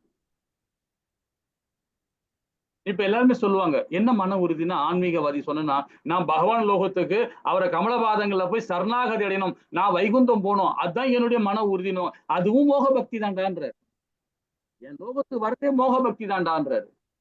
என்னுடைய பக்தி எப்படி தெரியுமா இருக்கணும், என்கிட்ட வர பக்தி எப்படி தெரியுமா இருக்கணும், மோகம் இல்லாம பற்று இல்லாம இருக்கணும். அப்படி எப்படிங்க என்ன உங்க லோகத்துக்கு எப்படிங்க வருது, நான் எப்படி மோகம் இல்லாம, எப்படி இந்த மாதிரி இல்லாம எப்படி வர முடியும் அப்படின்னா, நீ எங்க ஒன்னா படைச்சிக்கோ. அங்கிரீஷ மகாராஜா சொல்றாங்க, சூரிய சொல்ற மாதிரி. எப்படி சொல்றது அப்படின்னா, நீ எந்த உலகத்திலேயே படைச்சிக்க பகவானே, அதெல்லாம் பாதாளம், அங்கேயும் படைச்சிக்கும். மலம் இருக்கு சொல்லுவாங்க பத்தியா, மனித மலம் மிருக மலம், அந்த மலத்துக்குள்ள புழு இருக்கு பாத்தீங்களா, அந்த புழுவை கூட என்ன படைச்சிக்க பகவானே, தண்டாளனோ படைச்சிக்கும். ஆனா உன்னுடைய ஹரிபக்தியோட நான் உன் நாமத்தை சொல்லிட்டேன். எந்த உயிரினமா இருந்தாலும் பரவாயில்ல, எந்த உடல் கிடைச்சாலும் பரவாயில்ல, உன்னுடைய ஹரிபக்தியோட சொல்லிட்டு இருக்கணும். அதுதான் உண்மையான பக்தி, அதுதான் உண்மையான பிரேமம். இதான் மோகம் இல்லாத பக்தி. நான் உன் லோகத்துக்கு வரேன், நான் பக்தியோட செயல்பட போறேன், நான் தானம் கொடுக்க போறேன், தர்மம் பண்ண போறேன், அது பண்ண போறேன், இது பண்றது, அதுவும் ஒரு மாதிரியான மோகம் தான். பற்றே இல்லாம, பேராசே இல்லாம, எந்த இதுமே இல்லாம பகவானுக்கு களங்கமற்ற பக்தி கொடுக்குறான். இதெல்லாம் களங்கமற்ற பக்தி, இதெல்லாம் களங்கம் செய்யற பக்தி. மோக பக்தி எல்லாம், மோக பக்தி எல்லாம் கூட சில பேர் அழகு குத்திப்பாங்க, சில பேர் முட்டி இது பண்ணிப்பாங்க, என்னென்னமோ செஞ்சுப்பாங்க. இதெல்லாமே மோகம். தன் உடலை வருத்திப்பாங்க. இதெல்லாம் பத்தி படிக்க போறோம் பாருங்க, இன்னைக்கே படிப்போம். உடலை வருத்திக்க கூடாது. உண்ணாவிரதம் இருக்கிறேன், நோன்பு எடுக்கிறேன், அதே மாதிரி இது பண்றேன், சாப்பிடாம கொள்ளாம இருக்கிறேன், வாரத்துக்கு 5 நாள் சாப்பிடாம இருந்து விரதம் இருப்பாங்க. இதெல்லாம் அபத்தம். ஏன்னா உள்ளுக்குள்ள பரமாத்மா இருக்கிறார். அந்த மன உறுதி நமக்கு இருக்கும். வீரம், எப்படிப்பட்ட வீரம் பாருங்க. அகங்காரத்தோட இருக்கணும், பொய் அகங்காரத்தோட கூடாது, அகங்காரத்தோட அந்த வீர கலந்த இருக்கணும். அதே மன்னிக்கும் தன்மை, இதெல்லாம் சொல்லுவாங்க, சொல்லுவாங்க இல்லைங்களா. மன்னிக்கும் தன்மை, மன்னிக்க தன்மை சொல்லும் போது பாத்தீங்கன்னா, ஒரு சின்ன பையன் ஒரு தவறு செஞ்சுட்டான் போது மத்த பையனை பார்த்துட்டு அதை ஸ்லிப்பாகி போறான், தப்பு பண்ணிட்டாரு அவரு, அந்த பையன் பட்டான் அப்படின்னு சின்ன பையன் போகும்போது நம்ம என்ன சொல்றோம், பெரிய மனுஷன் பாயம், சின்ன பையன் தான் பெரிய மனுஷன் சொல்றாங்க. அதே மாதிரி பெரிய மனுஷனும் மன்னிக்க தன்மை இருக்கணும், எல்லாருக்குமே இருக்கும், அந்த பக்குவம் வரும். அது அந்த மன்னிக்க தன்மையே தெய்வீகமான குணங்கள், அதுவும் ஒண்ணு. வீரத்துக்கும் தைரியத்துக்கும் வித்தியாசம் இருக்கு இல்லைங்களா. வீரம் ஒண்ணு, தைரியம் ஒன்று. தைரியம்னா என்ன சொல்லணும்னா, நம்ம இப்ப நிறைய பேர் சொல்லுவாங்க, நம்ம குடும்பத்திலே பாத்தீங்கன்னா ஆன்மீகவாதி, நம்ம பகவத்கீதை படிக்கிறோம், வேதங்களை படிக்கிறோம். ஏன்னா இந்த பௌதிகமான உலகத்துல நம்ம அதுலயே நம்ம எல்லாமே செயல்பட்டு இருக்கோம். நிறைய விஷயங்கள் நம்ம ஏதோ ஒரு மாதாஜி பேசும்போது சொன்னாங்க, நான் என் குடும்பத்துல நான் ஏதாவது பகவத்கீதை பத்தி சொன்னா அவங்க அதுக்கு வித்தியாசமா பாக்குறாங்க, வித்தியாசமா செயல்படுறாங்க அப்படின்னு. இதுவும் ஒரு தைரியம் தான். ஸ்ரீமத் பகவத்கீதையை படிச்சுட்டு அதுக்கு விளக்கம் கொடுக்குறாங்க, அவங்க செயல்பட மாட்டான்னு வருத்தப்பட்டாங்க. இது ஒரு தைரியம் இது பாத்தீங்களா. இந்த மாதிரி மன தைரியம் இருக்கணும், வலிமையான தைரியம் இது. எதை பத்தியும் கவலைப்படக்கூடாது. நாமும் வேதங்களை படிக்கிறோம், இதுதான் நம்மளுடைய இது. நம்ம இது வரைக்கும் அது தெரியாம நம்ம வளர்ந்துட்டு இருக்கோம், நம்ம படிச்சுட்டு இருக்கோம், பேசிட்டு இருக்கோம், பௌதிகத்தை பத்தி பேசிட்டு இருக்கோம். அது தப்பு இல்லை, இது வரைக்கும் நம்ம இருந்துட்டோம். ஆனா இனியாவது நம்ம அது மாதிரி இருக்கக்கூடாது இல்லையா. அந்த தைரியம் இருக்கணும். தூய்மை, இப்ப நம்ம முதல்ல படிச்சோம், தனது நிலையை தூய்மைப்படுத்துதல்னு படிச்சோம். ஆனா இந்த தூய்மை பாருங்க, உள் தூய்மை, வெளி தூய்மை. 6வது அத்தியாயத்துல வெளியே ரொம்ப அழகா படிக்கிறோம். அது 6வது அத்தியாயத்துல 8 விதமான நிலையை படிச்சோம். இந்த நிலையை பார்க்கும்போது பாத்தீங்கன்னா ரொம்ப அற்புதமா இருக்கும் தூய்மை. அதே மாதிரி பொறாமை இல்லாம இருக்கும். பொறாமைப்பட்டாவே ஆட்டோமேட்டிக்கா நமக்கு பாத்தீங்கன்னா அசுர குணங்கள் வந்துடும். அந்த 6 விதமான குணங்கள், அசுர குணத்துல ஒரு குணம் ஆட்டோமேட்டிக்கா வந்துடும். பொறாமை இருக்கக்கூடாது, பொறுமை இருக்கணும், மரியாதை எதிர்பார்க்கவே கூடாது. யாருக்கிட்டையுமே மரியாதை இருக்கக்கூடாது. மரியாதை எதிர்பார்த்தீங்கன்னா நாம வந்த போடுறோம். பௌதிகவாதி தான் எதிர்பார்ப்பாங்க. அதே ஆன்மீகவாதி எதிர்பார்க்கவே மாட்டாங்க. நீங்க விஷ் பண்ணீங்கன்னா அவங்க விஷ் பண்ணிட்டு போயிருப்பாங்க. நீங்க கும்பல்னா கூட சரி, அவங்க ஒரு நிமிஷம் சிரிச்சுட்டு அவங்க பாட்டு போயிடுவாங்க ஆன்மீகவாதிகள். ஏன்னா அவருடைய மனநிலை எப்படி இருக்கோ, அவர் என்ன பிரச்சனையோ, ஏன்னா அவர் பௌதிகவாதி எப்பவுமே பிரச்சனையிலேயே இருப்பாங்க. ஆனா ஆன்மீகவாதி எந்த பிரச்சனையும் இருக்காது. நீ கும்பிட்டாலும் சரி கும்பிடனாலும் சரி பார்த்துட்டு போயிட்டே இருப்பாங்க இல்லைங்களா? அந்த மாதிரி மரியாதை எதிர்பார்க்க கூடாது. அதை எதிர்பார்த்தோம்னா நம்ம பந்தப்படுறோம். இது எல்லாமே இந்த 26 குணங்களும் தெய்வீகமான. இதை பத்தி இன்னும் படிச்சுக்கிட்டே போலாம், நிறைய சாராம்சம் இருக்கு. அப்ப என்ன சொல்றாரு பாருங்க, இது ஆகிய தெய்வீக குணங்கள் பரதன் மைந்தனே தெய்வீக இயல்புடைய உன்னதமான மனிதனை சார்ந்தவை. இந்த 3 பதத்திலும் உள்ள 26 குணங்களையும் ரொம்ப அற்புதமா சொல்லியிருக்கார். இப்ப 4வது பதம் படிப்போம். அசுர குணங்கள்ல 6 குணங்கள் பார்க்க போறோம். ஹரே கிருஷ்ண மாதாஜி. हरे कृष्ण प्रभुजी। तम्बो तर्वो अभिमानश्च क्रोधः पारुषम् एव च अन्यानं चाभिजातस्य पार्थ सम्पदम् आशुरीं। हरे कृष्ण। ஹரே கிருஷ்ண மாதாஜி. இந்த அசுர குணங்கள்ல பாருங்க 6 விதமான குணம். பிதாவின் மைந்தனை தற்பெருமைன்னு சொல்லும் போது பாத்தீங்கன்னா விளக்கம் உடனே சொல்லலாம். தப்புன்னு சொல்லணும். நமக்கு இந்த கீதையை படிக்கிறதுனால நம்ம தப்புன்னு வரும். துரியோதன் தான் வரும். துரியோதன் இல்லாததை இருக்கிற மாதிரி சொல்லுவான், இருக்கிறதே இல்லாத மாதிரி சொல்லுவான் இல்லைங்களா? அவனும் ஒரு பெரிய ஒரு வீரன் தான், இல்லைன்னு சொல்ல முடியாது. ஆனா மத்தவன் சார்ந்தே இருப்பான். இப்ப கர்ணனை சார்ந்திருக்கிறான், துரோணாச்சாரியை சார்ந்திருக்கிறான், பீஷ்மரை சார்ந்திருக்கிறான் இல்லைங்களா? இது எதனால வருது? தற்பெருமையால் தான் வருது. தற்பெருமைன்னு சொல்லும் போது ஒரு முகத்தை வச்சுக்கிட்டு இன்னொரு முகத்தை பேசுவாங்க. அது ரொம்ப நம்மள ரொம்ப மோசமான குணம். அது தற்பெருமை சொல்றது நம்ம மோசமான குணம். அது நம்மள ஆட்டோமேட்டிக்கா நம்ம அந்த தமோ குணத்துக்கு கொண்டு போயிடும். அந்த மைண்ட் அந்த குணமாய அந்த குணத்துக்கு கொண்டு போயிடுவான். தற்பெருமையா சொல்றது அகந்தை அப்படிதான். வீண் அபிமானம் அப்படிதான். ஐயோ இப்ப பண்ணா பிரச்சனை வருமே, பண்ணா அது வருமே, அது வருமா, இது வருமா, தேவையில்லாத கற்பனையிலே பண்ணிட்டு இருப்பாங்க. அந்த கற்பனையே இருக்கக்கூடாது. தேவையில்லாத விஷயங்கள் நம்ம கற்பனையோடு நம்ம செயல்பட்டோம்னா அதுவும் ஒரு அசுர குணத்துல ஒண்ணுதான். ஹரே கிருஷ்ணா மாதாஜி கொஞ்சம் மியூட் பண்ணீங்க. பிரியா மாதாஜி கொஞ்சம் மியூட் பண்ணீங்க. அப்போ வீண் அபிமானம் சொல்லும் போதே தேவையில்லாத விஷயங்கள் நம்ம பேசுறது, நினைக்கிறது, நம்ம நடத்தை, இதெல்லாமே அகந்தையும் அப்படிதான். கோபம் பாருங்க, கோபம் எங்கிருந்து வருது நம்ம தெரிஞ்சுக்கிறோம் இல்லைங்களா? பற்றோடு இருக்கும்போது அது வரும், ஆட்டோமேட்டிக்கா வந்துடும்.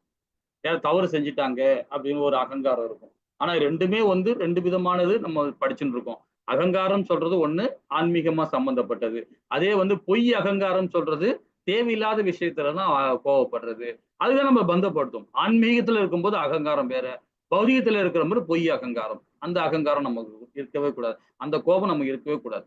அந்த கோபம் இருந்தாவே நம்மள தூய்மையான வழியில கொண்டு போகாது. அது அசுர குணத்துல அதுவும் ஒரு குணம். கொடூரம். நம்ம செயல் தான் கொடூரம் இல்லை. ஒருத்தனை கொலை பண்ணணும், ஒருத்தனை சித்திரவதை பண்ணிட்டோம் அப்படின்னு அது கொடூரம் இல்லை. அதை விட மோசமானது தெரியுங்களா? தம் வாயால பேசுறது, நம்ம மனசால நினைக்கிறது, புத்தியால நினைக்கிறது, நினைச்சாவே அது கொடூரம் தான். இவன் சரியில்லைப்பா, இவன் மோசமானவன்ப்பா அப்படின்னு நினைச்சாவே ஆட்டோமேட்டிக்கா நமக்குள்ள வந்துட்டான். யாரு வந்துட்டான்? கொடூரமான புத்தி வந்துட்டான் உள்ளார. மனமே நமக்கு விரோதி ஆயிடுவான் அந்த நிலையில இருந்தா. அப்போ அந்த கொடூரமான தன்மை இருக்கவே கூடாது. சில பேர் டிவி எல்லாம் பார்ப்பாங்க, தவறா நினைச்சுக்காதீங்க. நிறைய எப்ப பார்த்தாலும் சீரியல் போட்டுக்கிட்டே இருக்காங்க. இதெல்லாம் கண்டிப்பா 100% பார்க்காதீங்க. பார்த்தாவே இப்ப நம்ம நடக்கிற சமுதாயத்துல இங்க நடக்கிற டிவி சீரியலை பாருங்க, நீங்களே யோசனை பண்ணி பாருங்க. ஒன்னாவது ஒழுங்கா இருக்கா? எதுவுமே கிடையாது. அந்த நேரத்துல பகவானை பத்தி படிங்க, பகவான வேதங்களை படிங்க, சாஸ்திரங்களை படிங்க, சம்பிரதாயத்தை பாருங்க. அடுத்த தலைமையை நீங்க நிர்ணயிங்க.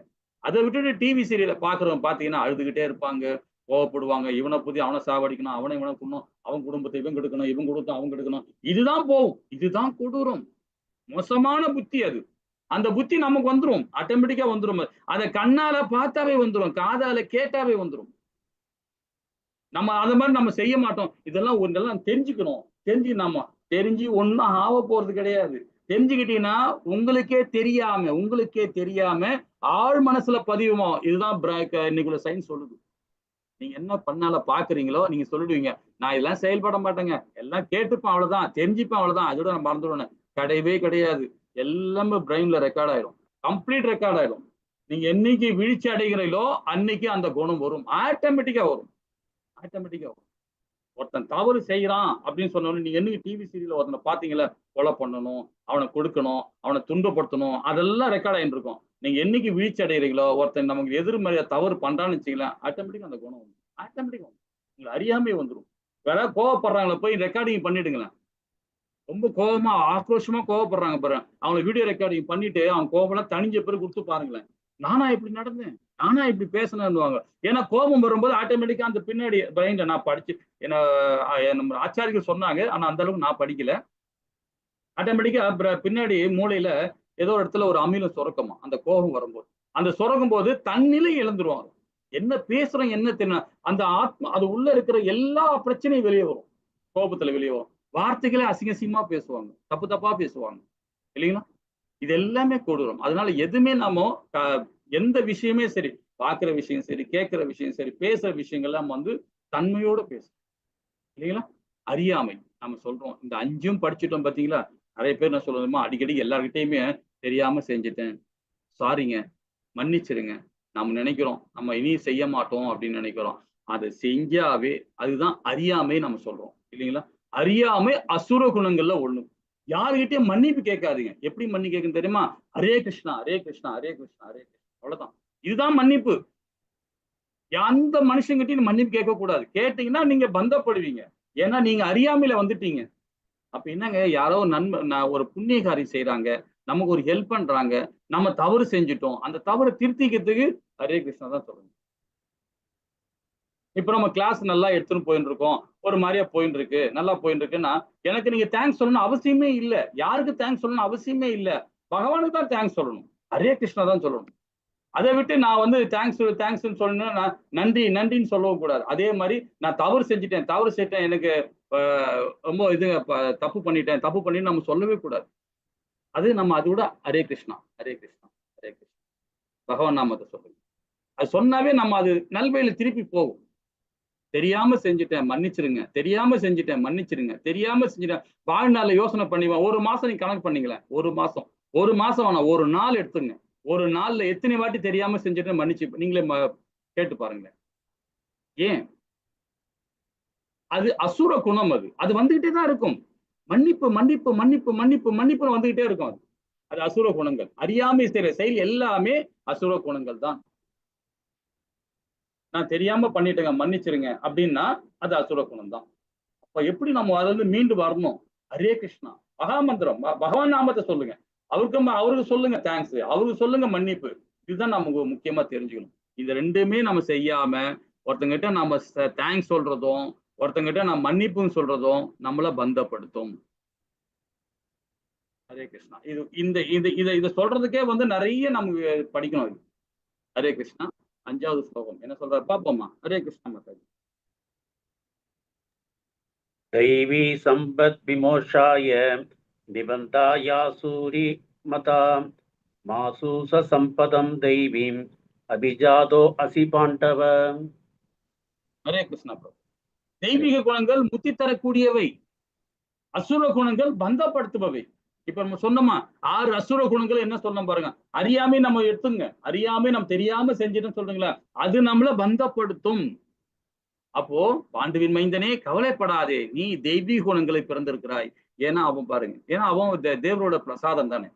ஏன்னா பாண்டவர்கள் எல்லாமே தேவரோட பிரசாதம் தான் அவங்க எல்லாருமே இல்லைங்களா. நாமளும் பகவானுடைய பிரசாதம் தான். நம்ம எல்லாருமே பகவானுடைய பிரசாதம் தான். இங்க என்ன சொல்றாரு பகவான் வந்து என்ன சொல்றாரு, அர்ஜுனன் மாதிரி நடத்துக்கணும். நம்ம அர்ஜுனுக்கு சொல்றது நமக்கு சொல்ற மாதிரி தான். அப்ப நம்ம எல்லாம் யாரு பார்த்தா நம்ம எல்லாருமே தெய்வீகமான குணங்கள் உள்ளதான். ஏன் துரியோதனன் கூட அப்படிதான், அவன் செயலால தான் அவன் போனானே தவிர மற்றபடி அவனும் பகவானுடைய அம்சம் தான், நம்மளும் பகவானுடைய அம்சம் தான்.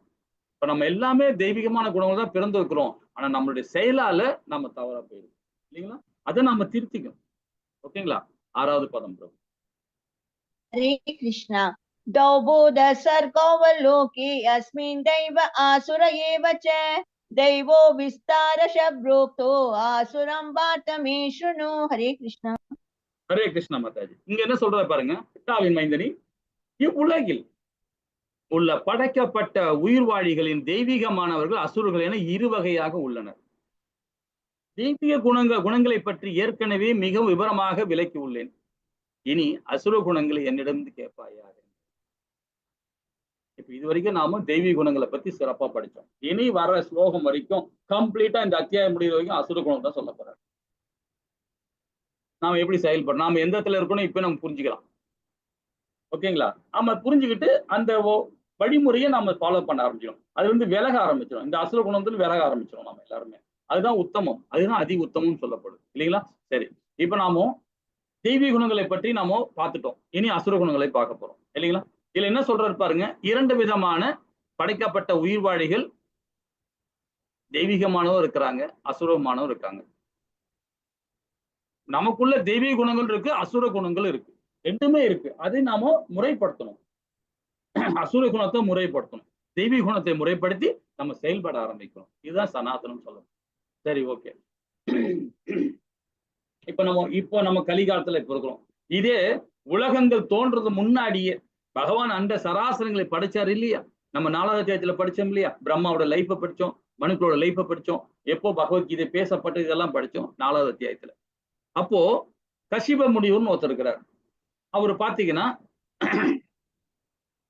அவர் வந்து பாத்தீங்கன்னா பெருமுனி பிரஜாபதியில அவரும் ஒரு முக்கியமான 7 பிரஜாபதிகள் 7 பெருமுனிகள்ல அவரும் ஒரு முக்கியமான இடத்துல இருக்காரு. இவங்க எல்லாமே யாருன்னு பாத்தீங்கன்னா உயிர்வாழிகளை உருவாக்க தன்மை உள்ளவங்க, நிறைய ஜீவராசிகளை உருவாக்குற தன்மை உள்ளவங்க. அந்த இடத்துல பிரம்மா வந்து அவருக்கு அந்த இது கொடுத்திருக்காரு. சரி, அந்த அவங்கள வச்சுதான், இந்த கசிப முனிவர் வச்சுதான் நம்ம இப்ப படிக்க போறோம்.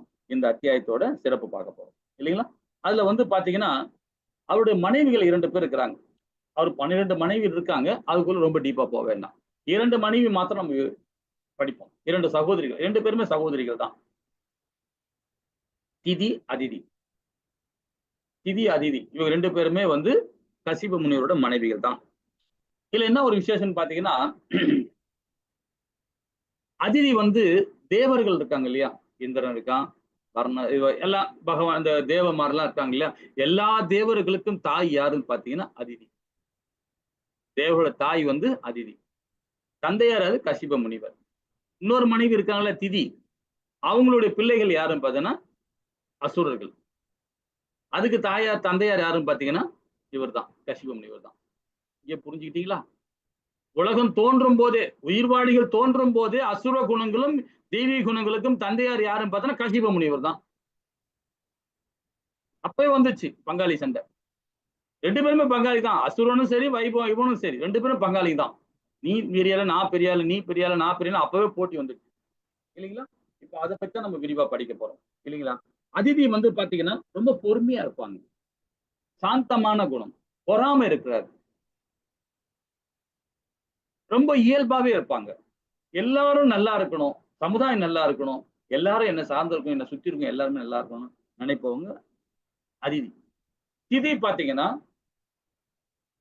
பொறாம இருக்கும், வேதங்களை ஃபாலோ பண்ண மாட்டாங்க, தவறான நடத்தை, அவங்க சொல்றதுதான் இதுதான் இதுதான் இதுதான் அப்படின்னு நினைப்பாங்க, இதுதான் செயல்படணும்னு நினைப்பாங்க. இந்த செயல்பாடு திதிக்கு இருக்கு. அதுதான் அசுர குணங்களும் சரி தெய்வீக குணங்களும் எப்படி மேம்படுத்துது பாருங்க. எங்க இருந்து அந்த குழந்தை, அந்த தாய் வயிற்றிலிருந்து பிறக்கிற குழந்தைகள் எப்படிப்பட்ட குழந்தையா பிறக்குது பாருங்க. அந்த இயல்புடைய கணவனோ சரி, அது அப்பாவோ மனைவி தாயோ அந்த குணத்துல இருந்தாங்கன்னா பிள்ளைகளும் அதே குணத்துல பிறப்பாங்க அப்படின்னு வேதம் நம்மள புரிஞ்சுக்கிறோம், வேதமும் சொல்லுதுன்னு நினைக்கிறோம். ஆனா உண்மையிலேயே பாத்தீங்கன்னா அது கிடையாது. அது நல்லா புரிஞ்சுங்க. அசுர குலத்துல பிறந்தவ தான் பிரகலாத மகாராஜா இல்லைங்களா? அவர் பிள்ளையோ, அவர் தாய் தந்தை, தாய் வந்து எப்படி இருக்காங்க, தந்தை வந்து எப்படி இருக்காரு பாருங்க. அப்ப அவருக்கு பிறந்தது பிரகலாத மகாராஜா, ஒரு அசுர குலத்துல பிறந்தவர் தான். அவர் எப்படி மேன்மை அடைஞ்சாரு, பகவானே வர வச்சார் இல்லைங்களா? சோ அது மாதிரிதான். ஆனா நம்ம செய்யற செயலால் தான் நாம அசுரனா இருக்கணும் தவிர பிறப்பால் கிடையாது. அதுக்குதான் இந்த கதையை நம்ம சொல்றோம். இப்ப பாத்தீங்கன்னா இதே ஸ்ரீமத் பாகவத்துல 3வது காண்டத்துல 14வது அத்தியாயத்துல 11வது பாகத்துல சொல்ல என்ன சொல்றாங்க பாத்தீங்கன்னா, ஸ்ரீமத் பாகவத்துல, எனவே உமது முழு கருணையும் என் மீது வைப்பதின் மூலம் என்னிடம் அன்புடன் நடந்து கொள்வீராக. நான் புத்திரர்களை பெற வேண்டும் என விரும்புகிறேன். என சக்காலத்தியான செல்வ செழிப்பை கண்டு நான் துன்புறுகிறேன். இவ்வாறு செயல்படுவதன் மூலம் நீங்கள் மகிழ்வீர்களா? யார் கேட்கிறா? திதி கேட்கிறா. அசுர குலத்தோட தாய் வந்து யார்கிட்ட கேட்கிறா தெரியுங்களா? கசிப முனிவர்கிட்ட. கசிபு முனிவர் வீட்டை விட்டு வெளியே போனாருன்னா 10,000 வருஷம் 50,000 வருஷம் ரொம்ப வருஷமா போய் தவம் பண்ணிட்டு வீட்டுக்கு வருவார். அவரை பிடிச்சி இந்த அம்மா கேக்குது. சக்காலத்தின்னு சொல்றது அவரோட சகோதரியை தான் சொல்றாங்க, அதிதியை சொல்றாங்க. அதிதி வந்து செல்வ சுழைப்போடு வாழறா. அவர் பிள்ளைகள் எல்லாமே நல்வழியில இருக்கிறாங்க, தெய்வீகமான குணத்துல தேவர்களா இருக்கிறாங்க. அவங்களுக்கு அந்த மாதிரி பிள்ளைய கொடுத்துட்டியே, எனக்கு ஏன் இந்த மாதிரி பிள்ளைய கொடுக்குற அப்படின்னு சொல்லிட்டு அந்த அம்மாவை அவரை வந்து தொல்லை பண்றாங்க இந்த திதி. இது வந்து ஸ்ரீமத் பாகவத்துல 3வது காண்டத்துல 14வது அத்தியாயத்துல 11வது ஸ்லோகத்துல சொல்லப்பட்டிருக்கு. அப்போ திதியோட குணங்கள் எப்படி இருக்கு பாருங்க. சுயநலம் இருக்கு, பொறுமை கிடையாது, காமம் இருக்கு, பொறாமை இருக்கு, சுயநலத்துக்காக தத்துவம் பேசுறது, தர்மத்தை அலட்சியம் செய்யுது. அந்த அப்பதான் வர கசிவு முனிவர் வீட்டுக்கு வர்றாரு. வந்த உடனே அந்த அம்மா கிட்ட கேட்கிறார், எனக்கு இப்பவே புத்திர பாக்கியம் கொடு. எதுக்கு? இந்திரனை கொல்லக்கூடிய பையனுக்கு வேணும்னு கேட்கறாங்க. யார்? திதி கேட்கறாங்க. அவனுடைய சகோதரியோட மகனை கொல்லணும். இந்திரன் வந்து அதிதியோட பிள்ளை, அவனை கொல்லணும். அவனை கொல்லக்கூடிய ஒரு மகன் எனக்கு வேணும், எனக்கு இப்பவே புத்திர பாக்கியம் கொடுன்றாங்க. இப்ப சொல்றாரு, அதுக்கு கால நேரம் இருக்குமா தாயி, கொஞ்ச நேரம் அமைதியாயிரு, உனக்கு அந்த பாக்கியம் கொடுக்குறேன், பொறுமையாயிரு, இப்பதான் வந்திருக்கிறேன்னு கேட்கவே இல்லை அவங்க. அப்ப என்ன ஆகுது பாருங்க, சுயநலம் இருக்கு, பொறாமை இருக்கு, காமம் இருக்கு, பொறுப்பு இல்லை, சுயநலத்திற்காக தத்துவம் பேசுறது, இந்த தன்மை திதிக்கு இருக்கு இல்லைங்களா? இதே ஸ்ரீமத் பாகவத்துல 8வது காண்டத்துல 16வது அத்தியாயத்துல 2வது பாத்துல சொல்லப்படும். என்ன பாத்தீங்களா? என்ன பாருமா, பற்பல நாளுக்கு பிறகு மிகவும் சக்தி வாய்ந்தவரான கசிப முனிவர் தமது சமாதி நிலையில் இருந்து எழுந்தார். அதிதியின் ஆசிரமத்திற்கு திரும்பி சென்றார் அவர். அது மகிழ்ச்சிகரமான நிலையில் இல்லாததை கண்டார். இப்ப கொஞ்ச நாள் பொறுத்து என்ன பண்றாரு, அதிதி வீட்டுக்கு போறாரு. திதி வீட்டுக்கு போன உடனே அங்க வாங்கி கட்டிக்கினார். எனக்கு இது மாதிரி போலதான் வேணும் அப்படின்னு சொல்லிட்டு அந்த அம்மா தீட்டுச்சு. யாரு? அசுர குலத்தோட தாய். இங்க தெய்வீகமான தேவர் குலத்தோட தாய் என்ன சொல்றாங்க தெரியுமா? அங்க வீட்டுக்கு போறாரு. அந்த வீட்டுக்கு போன உடனே பார்த்தா அந்த அம்மா வாசப்படியில அந்த திண்ணையில உட்காந்துட்டு இருக்கு, சோகமா உட்காந்துருக்கு. என்னம்மா சோகமா உட்காந்துட்டு இருக்க, என்ன விஷயம், ஏன் என்னன்னு? அப்போ அந்த அம்மா சொல்லுது, என்னுடைய சகோதரியோட பிள்ளைகள் எல்லாம் வந்து இறந்துட்டாங்க, அவர் நல்ல ஒரு குழந்தைய கொடுங்க அவருக்கு, அவர் ரொம்ப துன்புடுறா, அவர் கஷ்டப்படுறா, எனக்கு அதெல்லாம் பார்க்கவே கஷ்டமா இருக்கு, அவளும் நம்மளோட பிள்ளை தானே, எதுக்கு அந்த மாதிரி குழந்தைகளை நீங்க கொடுக்குறீங்க, அவளுக்கு பிள்ளைகளை கொடுக்குறீங்க அப்படின்னு யாரு கேட்கிறா? அதிதி கேட்கறாங்க. தேவர்கள் தாயார் யாருக்காக சப்போர்ட் பண்றாங்க? திதிக்கு சப்போர்ட் பண்ணி கேட்கறாங்க. அவருக்கு ஒரு நல்ல பிள்ளைய கொடுங்களேன் அப்படின்னு கேட்கறாங்க தன்னுடைய கணவர்கிட்ட. அந்த அம்மா என்ன சொல்லுது, அவன் பிள்ளைய கொல்லக்கூடிய பையன் எனக்கு வேணும்னு கேக்குது. ஆனா இந்த தாய் என்ன சொல்றாங்க, தேவர்கள் தாய், அவன் அந்த அவளுக்கு, என் சகோதரிக்கு நல்ல ஒரு பிள்ளைய கொடுங்க அப்படின்னு சொல்றாங்க. இது எந்த குணம் எங்க இருக்கு பாருங்க இல்லைங்களா? அப்ப அதிதி குணங்கள் எப்படி இருக்கு பாருங்க. சுயநலம் கிடையாது, கடமை உணர்வு இருக்கு. அவனே என்னுடைய பிள்ளைகள் தான், அவரோட வயிற்றுல பிறக்கிற குழந்தை என்னுடைய குழந்தைகள் தான் அப்படின்றார். அதே மாதிரி பொறுமை இருக்கு, சாந்தமானவர், பொறாமையற்றவர், தர்மத்தை பின்பற்றுவர். இதுதான் என்னுடைய தர்மம்னு சொல்றாங்க இல்லைங்களா? அப்போ நமக்கு இதெல்லாம் நம்ம இந்த கதையெல்லாம் நம்ம என்ன தெரிஞ்சுக்கிறோம் பாருங்களேன். இப்ப நம்ம ஒரு மாம்பழம் எடுக்கிறோம், ஏதோ ஒரு கொய்யா பழம் எடுக்கிறோம், ஏதோ சீத்தாப்பழம் எடுக்கிறோம், ஏதோ ஒரு பழத்தை எடுக்கிறோம், அது பிசைஞ்சா என்ன வரும்? அது ஜூஸ் போட்டா என்ன கிடைக்கும்? நமக்கு அந்தந்த தன்மையில போட்டாதானே வரும். மாம்பழம் பிசைஞ்சா நமக்கு என்ன வரும்? ஜூஸ் போட்டா மாம்பழம் ஜூஸ் தான் கிடைக்கும், ஆப்பிள் ஜூஸா கிடைக்கும் இல்லைங்களா? அப்போ நாம என்ன செய்யறோமோ அதுதான் நமக்கு வரும். பிறகு நம்ம தொந்தரவு பண்ணோம்னா நமக்கு அந்த மாதிரி தொந்தரவு தான் நமக்கு கிடைக்கும். பிறகு நல்லா இருக்கணும் அப்படின்னு நினைச்சோம்னா எல்லாமே நல்லா இருப்பாங்க, நமக்கு அந்த நல்ல குணம் வரும் இல்லைங்களா? அப்ப அந்த பொறாமைன்னு சொல்றது எங்க இருக்கு? நமக்குள்ளதான் இருக்கு. யாரையும் குறை சொல்றது எங்க இருக்கு? அதுவும் நமக்குள்ளதான் இருக்கு இல்லைங்களா? நாம என்ன நினைக்கிறோமோ அது இருக்கும். அதே மாதிரி கோபத்தை தூண்டும் சூழ்நிலை பொறுத்து கொள்ளணும், சகிப்புத்தன்மை இருக்கணும். அந்த கோபம் வரும்போது அங்கிருந்து நாம அந்த சகிப்புத்தன்மையோட போயிடும். இவன் தவறு பண்ணிட்டான், இவனை எப்படியாவது பண்ணிடணும், எனக்கு துரோகம் பண்ணிட்டான், என் பணத்தை ஏமாத்திட்டான், இப்படி பண்ணிட்டான் அப்படி பண்ணிட்டான்னு அந்த கோபத்தை உண்டு பண்றோம் பாத்தீங்கன்னா, அது நம்மளே செயலால தான், நம்ம செயலால தான் வந்தது. அந்த செயலை நம்ம சகிப்புத்தன்மையோட போயிட்டோம். இது நம்மளுடைய கர்மாடா, போன பிறவிலையோ வாழ்நாள்லயோ ஏதோ இடத்துல தவறு பண்ணிட்டோம், இது தவிர திரும்ப நம்ம செய்யக்கூடாது, சரி ஓகே, அங்க இருந்து நகர்ந்து போறான் பாத்தீங்களா, அதுதான் சகிப்புத்தன்மை, அதுதான் தெய்வீகமான குணம் இல்லைங்களா? கோபத்தை தூண்டும் சூழ்நிலையை பொறுத்துக் கொள்ளும் திறமையை கொண்ட ஒருவர் சிறந்த நபராக தீர்மானிக்கப்பட வேண்டும். இது ஸ்ரீல பிரபுபாதாவுடைய ரொம்ப அழகா கொடுக்குறாரு சரிங்களா? அப்போ ஆசைகள் இருந்து இயற்கை என்ன கிடைக்குது பாரு, ஆசைகள் இருந்து நம்ம என்ன இயற்கை கொடுக்கும், நம்ம என்ன மாதிரி ஆசைப்படுறோமோ அதுதான். ஒருத்தன் துன்பப்படணும்னா துன்பப்படுவான், ஒருத்தன் நம்ம ஏன் எவ்வளவு கஷ்டமா இருக்குன்னா நம்ம கஷ்டம் தான் படுவோம். அது நம்ம தெய்வீக குணமான இருக்கும்போது பாத்தீங்கன்னா அதை பத்தி திங்க் பண்ணவே மாட்டோம் இல்லைங்களா? சரி, இப்ப இந்த இடத்துல வேண்டுகோள் வச்சதுனால அப்ப கசிவு முனிவர் பண்ற அதிதிக்கும் கொடுக்கிறார், திதிக்கும் கொடுக்கிறார். அசுர குணத்தோட தாய்க்கு திதிக்கும் கொடுக்கிறார், தெய்வீக குணத்தை தேவர்களோட தாய்க்கும் அதிதிக்கும் ஒரு வரம் கொடுக்கிறார். சரி, இரண்டு பேருக்குமே நீங்க ரெண்டு பேருமே என்ன பண்ணுங்க, நான் சொல்ற விருதத்தை ஃபாலோ பண்ணுங்க. நீங்க ஃபாலோ பண்ணீங்கன்னா உங்களுக்கு ஒரு நல்ல புத்திரர்கள் பிறப்பாங்க அப்படின்னு இந்த அம்மா சொல்லுது. இவரு கசிப முனிவர் தன்னுடைய மனைவிமார்களுக்கு சொல்றாரு. என்னம்மா சொல்றாரு பாத்தீங்கன்னா, திதிக்கு இந்திரனை கொல்லக்கூடிய வேணும்னு சொல்றாங்க. இந்த அம்மா என்ன சொல்றாங்க, அவங்களுக்கு ஒரு நல்ல குழந்தை பிறக்க வேண்டும் அப்படின்னு சொன்னாங்க இல்லைங்களா? இப்ப இதே ஸ்ரீமத் பாகவத்துல அதாவது பாத்தீங்கன்னா 8வது காண்டத்துல 16வது அத்தியாயத்துல 17வது பாதத்துல என்ன சொல்லப்பட்டது பாப்போமா? ஹரே கிருஷ்ணா.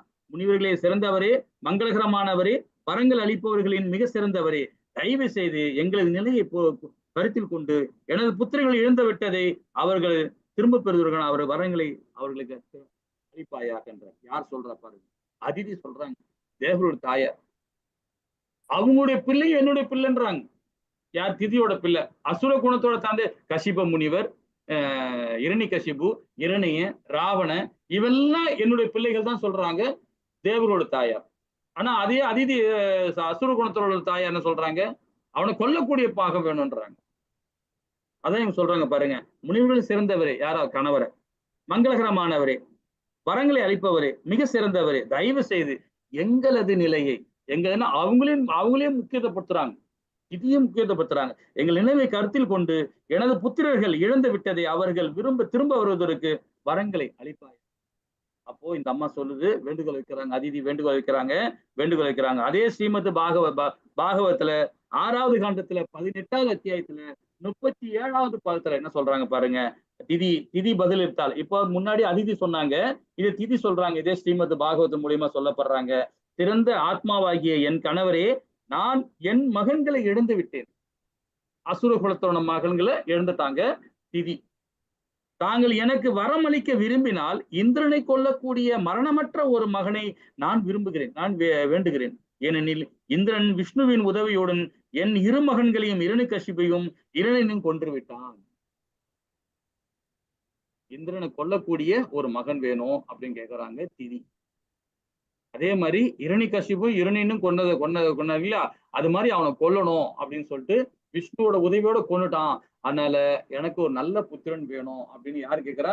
அவனை கொல்லக்கூடிய நல்ல புத்திரன் இல்ல, அவனை கொல்லக்கூடிய புத்திரன் வேணும்னு இவங்க திதி கேட்கிறாங்க. ஆனா அதிதி கேட்டது அவனுக்கு ஒரு நல்ல மகனை கொடுங்க அப்படின்னு அந்த கேட்கிறான். அப்போ அவர் ஒரு கணவரா இருக்க என்ன பண்ணுவாரு, மண்டே பிச்சுப்பாரு. அவர் என்னடா இந்த அம்மா இப்படி சொல்லுது, இந்த அம்மா இப்படி சொல்லுது, என்ன செய்யணும்னு பாருங்க. அப்போ நாம அதிதியோட குணம் எப்படி பாத்தீங்க, தனது பங்கினை கேட்டால் பழிவாங்கும் எண்ணமில்லை, விரோதிக்கும் துன்பம் அளிக்காத உண்மையை கேட்கிறாங்க. யார்? தன்மை கேட்கிறாங்க அதிதி. அதே திதி அசுர குல தாய் என்ன சொல்றாங்க, குற்றத்தினை ஒப்புக்கொள்ளாமை, விரோதியை கொள்ளும் எண்ணம், சதி திட்டம், சூழ்ச்சி, தாழ்ந்த குணத்தில் தோன்றும் தீர்மானம், இது திதிக்கு இருக்கு இல்லைங்களா? இப்ப ரெண்டு பேருக்குமே சிபார்சு பண்றாரு. யாரு? கசிப முனிவர். ரெண்டு பேருக்கு என்ன சொல்றாரு, அதிதிக்கு பயோவிரதம் இருன்றாரு. பயோவிரதம்னு இப்போ நிறைய பிராமணர் எல்லாம் பயோவிரதம் இருப்பாங்க. பிராமணர் இருக்கிறவங்க, அந்த குளத்துல இருக்கிற பிறந்தவங்க கண்டிப்பா அவங்களுக்கு தெரியும் அதை பத்தி. அது பயோவிரதம் இருப்பாங்க. அந்த விரதம் இருந்தா தனக்கு மகனே பகவானா பிறப்பாராம். நமக்கு மகளா பிறக்கிறவ தாய் கனகவல்லி தாயாக பிறப்பாராம் அந்த விரதம் இருந்தா. அந்த மாதிரி விரதம் இருந்தனால்தான் அவருக்கு யார் வாமன அவதாரம் கொடுத்தார் பகவான். யாருக்கு? திதிக்கும் அதிதிக்கும் கசிப முனிவருக்கு மகனாக முதல் விஷ்ணு வந்தார். அதுக்கப்புறமா வாமன அவதாரம் கொடுத்தார். அதுக்கப்புறம் 3வது அவதாரமா யார் வந்தாங்க? நம்முடைய பகவான் கிருஷ்ணர் வந்தார். அப்ப தேவிகி தாயாரும் வாசுதேவரும் கசிப முனிவரும் அதிதி தான். 3 வாரி பகவான் அவங்க வயிற்றுல அவதாரம் எடுக்கிறார். அவங்கதான் கசிப முனிவரும் அதிதி. அந்த பயோ விரதம் இருந்தனால்தான். அது மாதிரி விரதம் இருந்து தனக்கு மகன் வேண்டும் மகள் வேணும்னு இருக்கும்போது பகவானும் சாட்சாத் நம்மளுடைய தாயார் நமக்கு மகளாக பிறப்பு. இது வந்து யார் சொன்னா? கசிப முனிவர் அதிதிக்கு சொல்றார்.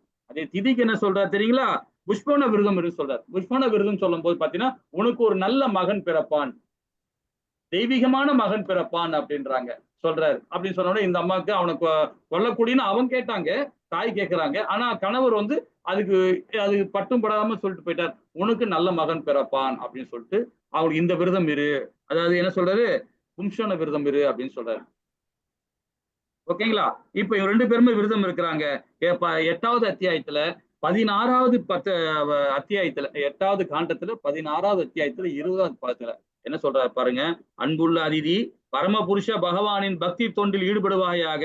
அவரே அனைத்திற்கும் எஜமானர். அவரால் எல்லோருடைய எதிரிகளையும் அடக்கிவிட முடியும். மேலும் அவர் எல்லோருடைய இதயத்திலும் வீற்றிருக்கிறார். பகவான் கிருஷ்ணர் அல்லது வாசுதேவர் எனப்படும் அப்பா பரமபுருஷ பிரபஞ்சத்தின் ஆன்மீக குரு என்பதால் அவரால் மட்டுமே அனைவருக்கும் சர்வ மங்கள வரங்களை அளிக்க முடியும். யாருக்கு சொல்றாங்க பாருங்க, அதிதிக்கு சொல்றார், தெய்வீகமான தாய்க்கு சொல்றார். இந்த மாதிரி விரதம் இருந்தீங்கன்னா உனக்கு கண்டிப்பாக உனக்கு வந்து மகன் பிறப்பான் அப்படின்னு சொல்றாங்க. அப்ப நமக்கு என்ன தெரியுது பாருங்க இதுல இருந்து, இந்த ஸ்டோரி நமக்கு என்ன தெரியுது? நோய்க்கு தகுந்த மருந்து வழங்க மருத்துவர் தேவை, எனது பௌதீக அறிகுறிக்கேற்ப வழிகாட்டுவதற்கு ஆன்மீக வழிக்கு தேவை. அப்போ நமக்கு பணம் சம்பாதிக்கணும், வீடு வாசல் வாங்கணும்னு அது பௌதீக ஞானம். ஆன்மீக ஞானம் என்றது தூய்மைப்படுத்தும், நம்ம சமுதாயத்தை தூய்மைப்படுத்தும். அந்த ஞானம் வேணும்னா ஆன்மீக சாரம்சத்தோட நம்மளுடைய குருமார்கள் சொல்றதை கேட்கணும். அப்ப மனைவி என்ன பண்றாங்க, அதிதி தன்னுடைய குருவா நினைச்சு கணவர் சொல்றதை கேட்டுக்கிட்டு அதிதிக்கு என்ன பண்ண, நான் உனக்கு மகனாக வருகிறேன்னு சொல்லிட்டு அவர் வந்து வாமன அவதாரம் கொடுக்கிறார். இந்த அம்மாவுக்கு வந்து திதிக்கு வந்து பாத்தீங்கன்னா 49 மருதுகள் பிறக்கிறாங்க. 49 மருதுகள். அவரை பத்தி எல்லாம் படிக்கணும்னா அந்த 49 மருதுகள் ரொம்ப அழகானவங்க, ரொம்ப வித்தியாசமானவங்க. ஒரு அசுர குல தாய்கள் தான் பிறக்கிறாங்க, ஆனா அவங்க தெய்வீகமான ஆறாங்க. ஏன்னா பகவான் கொடுத்த வரம் அது.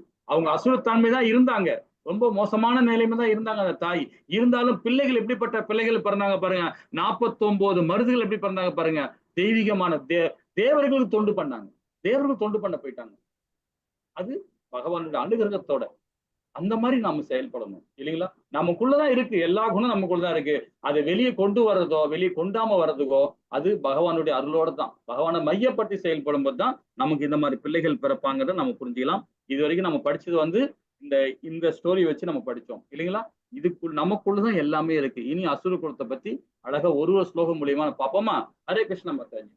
हरे कृष्ण प्रभु जी। प्रवृत्तिं च निवृत्तिं च जनानिर्विद आसुरः न शसं नाभिसासुरो न सत्यं देषु विद्यते। हरे कृष्णा ஹரே கிருஷ்ணா. அசுரத்தன்மை உடையவர்கள் என்ன செய்ய வேண்டும் என்று என்ன செய்யக்கூடாது என்றும் அறிவதில்லை. தூய்மையான முறையை நடத்தையோ வாய்மையோ அவர்கள் காணப்படுவதில்லை. அந்த அசுர தெய்வீக குணத்தை பத்தி உள்ள குணங்களை எதுவுமே அவங்களுக்கு புரியாது அவங்களுக்கு. ஏன்னா அந்த கோபம், இப்ப சயின்ஸ் சொல்லுது பாத்தீங்களா, நம்ம சயின்ஸ் அந்த அளவுக்கு நான் படிக்கல, நம்ம ஆச்சரியம் சொன்னதான். அந்த பிரெயின்ல வந்து ஏதோ ஒரு இடத்துல அமிலம் சுரக்குமா, அந்த சுரக்கும் போது பாத்தீங்கன்னா நம்மளுடைய அதாவது அந்த கோபத்தை தூண்டுறவுடைய செயலை உருவாக்கும். அதே மாதிரி நமக்குள்ள இருக்கிற ஆழ் மனசுல உள்ள எல்லா பிரச்சனையும் அந்த டைம்ல டக்கு டக்கு டக்குன்னு வெளியே வராது. அப்ப இதுதான் என்ன செய்யணும்னு தெரியாது. அது ஒரு உதாரணம் படிக்கலாமே. அசுர இயல்பின் தொகுப்பு பார்ப்போமா? ஒரு சின்ன விஷயம் பார்ப்போம். என்ன செய்ய வேண்டும் என்ன செய்யக்கூடாது என்று அறிவதில்லை, சாஸ்திரங்களை பின்பற்றுவதில்லை, சுயநலவாதிகள், முறையற்ற நடத்தை, வாய்மின்மை, தூய்மையற்றவர்களை ஒழுக்க நெறிமுறைகளை விரும்புவதோ பின்பற்றுவதோ கிடையாது. இந்த 7 விதமான செயல்பாடை இவங்க பண்ணுவாங்க. என்ன பேசணும்னு தெரியாது, சாஸ்திரத்தை பத்தி கேட்டா ஒண்ணு தெரியாது. சாஸ்திரம் சொல்றது நம்மளுடைய கடமையை, நம்ம 16 பெற்று பெருவாழ்வாரும் பெரியவங்க சொல்ற மாதிரிதான். என்ன கடமை? 4 விதமான ஆச்சாரங்களை, இதை 4 விதமான வர்ணங்கள் தெரிஞ்சுக்கணும், 4 விதமான சம்பிரதாயங்களை புரிஞ்சுக்கணும்.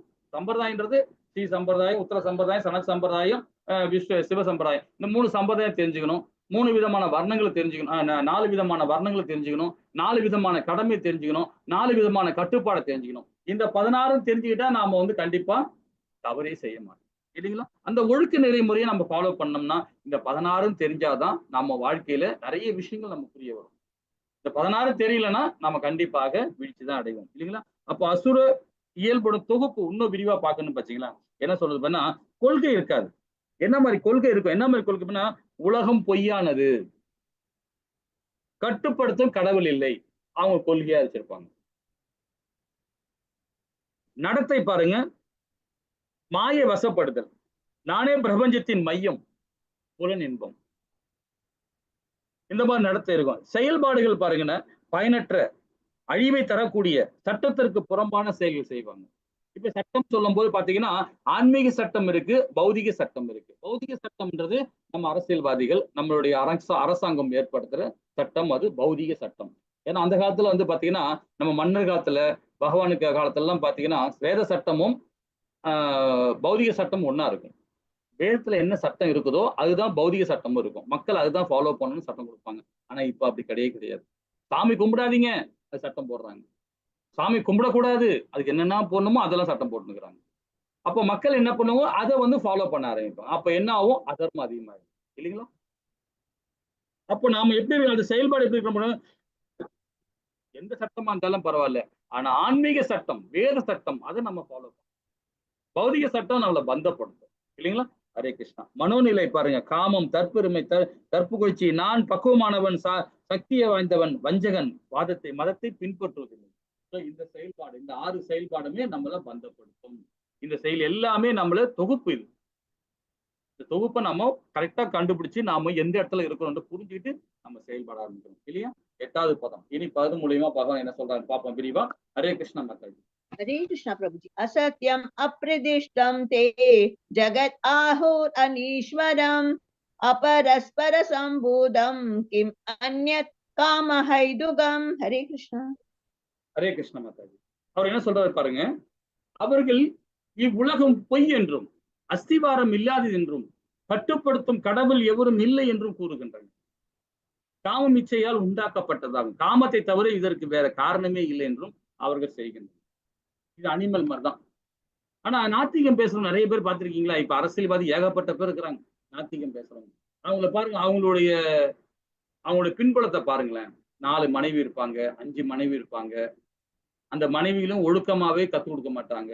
அதுபடியே வர பிள்ளைகளும் சரி வராம அது ஃபாலோ பண்ண மாட்டாங்க. தவறான கண்ணோட்டத்துல போவாங்க. ஏன்னா அந்த நாத்திகம் பேசும்போது பாத்தீங்கன்னா கடவுள் இல்லை, நான் தான் கடவுள், நான் சொல்றதான் நீ கேட்கணும் அப்படின்னு செய்வாங்க இல்லைங்களா? ஹரே கிருஷ்ணா. சரி, 9வது பதம் என்ன சொல்லுது பாப்போமா? ஹரே கிருஷ்ணா மாதாஜி. हरे कृष्ण। एदां त्रिष्टुम अवष्ट्यप्य नष्टमात्मनो अल्पबुद्ध्यय प्रपवन्द युक्र कर्माणः क्षयायो जगत आहितः। हरे कृष्ण। இத்தகைய முடிவுகளை பின்பற்றி அறிவில்லாதவர்கள், தம்மை இழந்தவர்களான அசுரர்கள் உலகத்தை அழிப்பதற்காக பயனற்ற கொடூரமான செயலில் ஈடுபடும். இப்ப எங்க பார்த்தாலும் பாம்பு வைக்கிறாங்க, எங்க பார்த்தாலும் கொல்றாங்க, மனித சமுதாயத்தை கொல்றாங்க, எல்லாத்தையும் கொல்றாங்க. விலங்கு கொண்டு சாப்பிடுறது அது ஒரு பக்கம், மனுஷனா கொல்லுவாங்க. ஏன் மார்க்கத்துக்கு வா, ஏன் மார்க்கத்துல செய், இதுல இவர் தான் கடவுள், அவர் தான் கடவுள்னு சொல்லிட்டு பண்ணுவாங்க. ஆனா பகவத்கீதை அப்படி சொல்றதே கிடையாது. பகவத்கீதை என்ன சொல்லுது, எல்லா இதயத்திலும் இருக்கா அப்படின்னு. இப்போ வந்து வேற ஒரு மார்க்கத்துல இருக்கிறாங்க, அந்த மார்க்கம் பேர் சொல்ல வேண்டாம், 2-3 மார்க்கம் இருக்கு. அந்த மார்க்கம் நம்ம என்ன நினைக்கிறோம், அவங்க என்ன நினைக்கிறாங்க, அந்த மார்க்கத்துல உள்ள கடவுள் தான் வந்து எல்லா என்னை யாரெல்லாம் துதி பாடுறாங்களோ, என்ன நினைச்சு செய்யறாங்களோ, என்னை படுத்தி பண்றாங்களோ அவங்க கண்டிப்பா இருக்கணும். அப்ப மத்தவங்களை எல்லாம் தூக்கி போட்டுறதா? அப்ப அவரை வழிபாடு பண்றவங்க எல்லாம் வந்து உத்தமர்கள், அவர் வழிபாடு பண்ணவங்களும் அரக்கர்ன்னு சொன்னா அது என்ன மார்க்கம்? அது பகவான் அப்படி சொல்லல. எல்லா ஜீவராசியுமே 84 லட்சம் ஜீவராசியும் என்னுடைய அம்சம் தான். உன்னுடைய செயலாளத்தான் நீ மாற்றம் இருக்குமே தவிர, நான் உன்னை வந்து நீ அறிவாளியோ, முட்டாளோ, பணக்காரனோ, ஏழையோ, நீ நிறைய படிச்சிருக்க, நீ நிறைய படிக்க, அவரெல்லாம் பகவான் அதை பத்தி பார்க்கறதே கிடையாது. ஹரிபக்தியோட பகவான் நாமத்தை சொன்னாவே போதும். பகவான் நாமத்தை சொன்னாவே போதும். உன் கடமையை நீ செஞ்சாவே போதும். அதே தெய்வீகமான குணம் சார். இதுதான் நம்ம மார்க்கம். இது நம்ம மார்க்கம் சொல்ல முடியாது. எல்லா உயிர்வாளியோட இதுதான். பகவான் ஒரு இடத்துல கேட்கிறார், உத்தவர்கிட்ட கேட்கிறார், உன்னை யாருமே ஃபாலோ பண்ணல, உன்னை ஃபாலோ பண்ணாம அவங்க செயல்பாடு போறாங்களே, அப்ப அவங்க என்ன கதியில் அடைவாங்க அப்படின்னு பகவான் கேட்கிறார். அவனுக்கு புத்திக்கு தகுந்த மாதிரி அவன் ஒரு மார்க்கத்தை உருவாய்ப்பான். ஒண்ணும் இல்லை. இப்ப நம்ம ஒரு 4 பேர் அண்ணன் தம்பி இருக்காங்கன்னு ஒரு வீட்டுல ஒருத்தன் சொல்லுவான், டேய் நான் இப்படிதான்டா போவேன். இன்னொரு தம்பி சொல்லுவான், இன்னொரு சகோதரர் இப்படி போவான். இப்படி ஆளாளுக்கு போவான். ஆளாளுக்கு ஒரு மார்க்கத்தை உருவாக்கிட்டு போவாங்க. அது அவனுடைய குணத்துக்கு தகுந்த மாதிரி போறாங்க. ஆனா அவனுக்குள்ளேயே நான் தான் இருக்கிறேன். அவன் கடைசியில இறக்கும் போது இதான் வந்தாகணும், என்கிட்டதான் வந்தாகணும். அவன் என்ன மார்க்கத்துல வேணாலும் போய் தொலைட்டும், பிரச்சனையே இல்லை. அவன் கடைசியில என்கிட்ட தான் வந்தாகணும். அதுதான் சொல்ற உத்தவர். என்ன இடத்துல போனாலும் பரவாயில்ல, கடைசியில வர்றது நம்ம கிட்ட தான் வந்தாகணும், பாத்துக்கலாம் விடு அப்படின்னு. அது மாதிரி நாம அதை பத்தி கவலைப்பட வேணாம். இந்த மார்க்கம் அந்த மார்க்கம் அதை பத்தி கவலைப்பட வேணாம். நாம சனாதனம், எல்லா உயிர்வாளிகளுமே சனாதனம். அந்த மார்க்கத்துல உள்ளவனும் சனாதனம் தான், அவனும் சனாதனி தான். ஆனா அவன் தெரியாம செஞ்சுட்டு இருக்கான், அறியாம பண்ணிட்டு இருக்கான். அதை பத்தி நம்ம கவலைப்பட வேணாம். நாம ஒழுக்கமா இருந்து நம்மளுடைய இதை பார்த்துக்கணும். இந்த மாதிரி இருக்கிறதுனாலதான் உயிர்களை கொல்றது. அவன் கோவில்ல அவனே பாம்பு வச்சுப்பாங்க. ஏன் பாத்தீங்கன்னா அவனுக்குள்ள ஜாதி சண்டை. நாம சனாதனி, நம்ம எல்லாம் சனாதனி. இந்துன்னு சொல்லாதீங்க, சனாதனம் சொல்லுங்க. சனாதனி நாம எல்லாருமே. அப்ப சனாதனி எப்படி இருக்கணும் பாருங்க, யாரையுமே கொல்லக்கூடாது, யாரையும் வஞ்சிக்க கூடாது. அதுதான் நம்மளுடைய வாழ்வியல். அதுதான் நம்முடைய வாழ்வில், அதாவது நம்ம சனாதனுடைய வாழ்வியலே அதுதான். யாரையுமே கொல்லக்கூடாது, விரோதியா பார்க்க கூடாது, இல்லைங்களா? ஹரே கிருஷ்ணா. 10வது பதம் என்ன சொல்றது பாப்போமா? ஹரே கிருஷ்ணா மாதாஜி. ஹரே கிருஷ்ணா. காமம் ஆஸ்ரித துஷ்பூரம் தம் பவான மதான்விதஹ மோஹாத் கிருஹித்வா சத்கிரஹான் பிரவர்த்தந்தே அக்ஷுச்சி விரதஹ. ஹரே கிருஷ்ணா. அசுரத்தன்மை உடையவர்கள் திருப்தி அடையாத காமத்திடம் தஞ்சமடைந்து கர்வம் மற்றும் பொய் கௌரவத்தின் கவர்ச்சி மூழ்கி மயக்கப்பட்டுள்ளனர். எப்பொழுதுமே தூய்மையற்ற விருதங்களை ஈடுபடும் அவர்கள் நிரந்தரமற்ற செயல்களில் பொருள்களை கவரப்படுகின்றனர். இந்த 4 விதமான செயல்பாடு இந்த படத்துல பாக்குறீங்க பாத்தீங்களா? தவறான பாலுணர்வு, கேம்பிளிங், சீட் ஆடுறது, சூதாடுறது, இந்த மாதிரி விஷயங்கள்ல மது போதைகள் இருக்கிறது, மாமிசம் உண்றது, மீட் ஈட்டிங். ஸோ இந்த 4மே நம்மளை பந்தப்படுத்தும். இதுவே 4மே சமுதாய தூண். இது நம்மளுடைய சமுதாய தூண். இந்த தூணை நம்ம என்னைக்குமே சிதைக்க கூடாது. இது 5வது அத்தியாயத்தில் நம்ம விரிவா படிச்சோம் இதை பத்தி, இல்லைங்களா? அப்ப அசுரத்தன்மையோட திருப்தி அடையாத காமத்திடம். காமம் என்னைக்குமே திருப்தி அடையாது. அது மோகம் இல்லையா, பற்று இல்லையா? பற்று, மோகம், காமம் அப்படியே ஓடிக்கிட்டே இருக்கும், திருப்தி அடையாது. கர்வமும் அப்படிதான், பொய் கௌரவம் ஆட்டோமேட்டிக்கா வந்துடும். அது கவர்ச்சி மொழி வைக்கப்பட்டுள்ளனர். இது எல்லாமே மாய, எல்லாமே மாய. அந்த மாயத்தன்மை விடுபடணும் நாம, இல்லைங்களா? ஹரே கிருஷ்ணா. 11, 12 மாதாஜி. ஹரே கிருஷ்ணா. சிந்தாம் அபீரிமேயாம் ச பிரளயாந்தம் உபாஸ்ரிதஹ காமபயோ போக பரமா ஏதாவத் இதி நிஷ்சிதஹ ஆஷாபாஷாஷதைர்பத்தஹ காம க்ரோத பராயணஹ இஹந்தி காமபோ.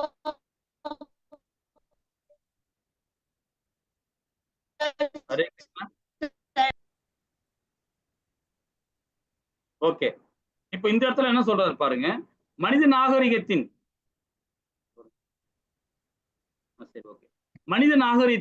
முக்கிய தேவை புலன்களை திருப்தி செய்வதே என்று அவர்கள் நம்புகின்றனர்.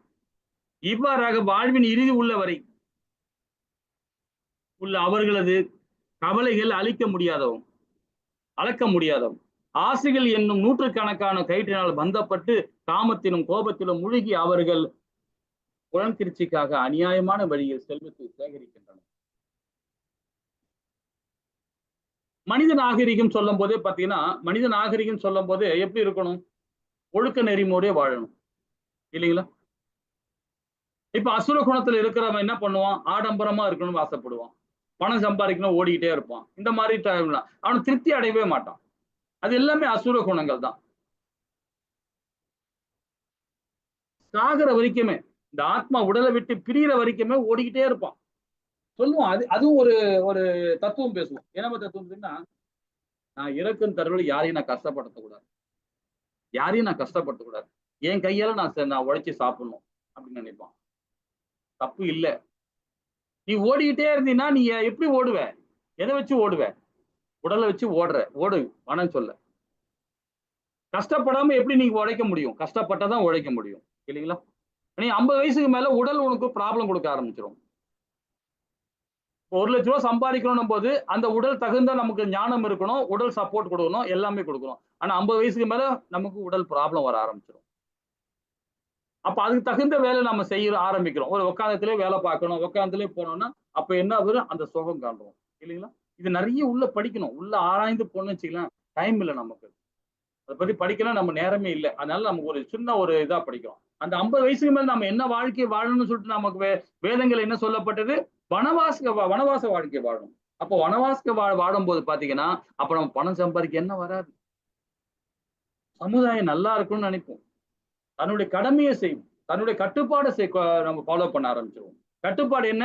50 வயசுக்கு அப்புறம் நம்ம வனவாச வாழ்க்கை வாழணும், அதுக்காக காட்டுல போய் போகணும் கிடையாது. குடும்பத்தோட இருந்து தாம்பத்திய வாழ்க்கை இல்லாம, 50 வயசுக்கு மேல தாம்பத்திய வாழ்க்கை இல்லாம தன்னுடைய மனைவி குழந்தைகளோட அழகா வாழறான் பாத்தீங்களா? இதுதாங்க உண்மையான துறவு, இதுதான் உண்மையான வனவாசம்.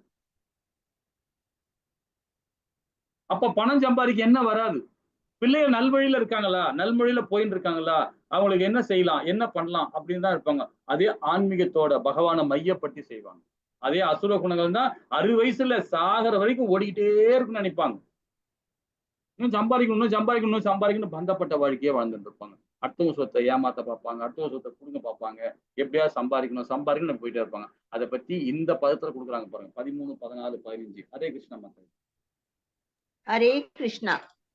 इतमद्य मया अनेक चित्त विप्रान्तान् मोहजा इत्मत्य महालब्धवीं प्राप्तस्य मनोरथम् इतं स्थिति तमभिमे भविष्यति पुनर्धनम् असो मायाः दशत्रु अनिश्ये चाबरानभि ईश्वरो अहम् भोगी सिद्धो अहम् बलवन् सुखी.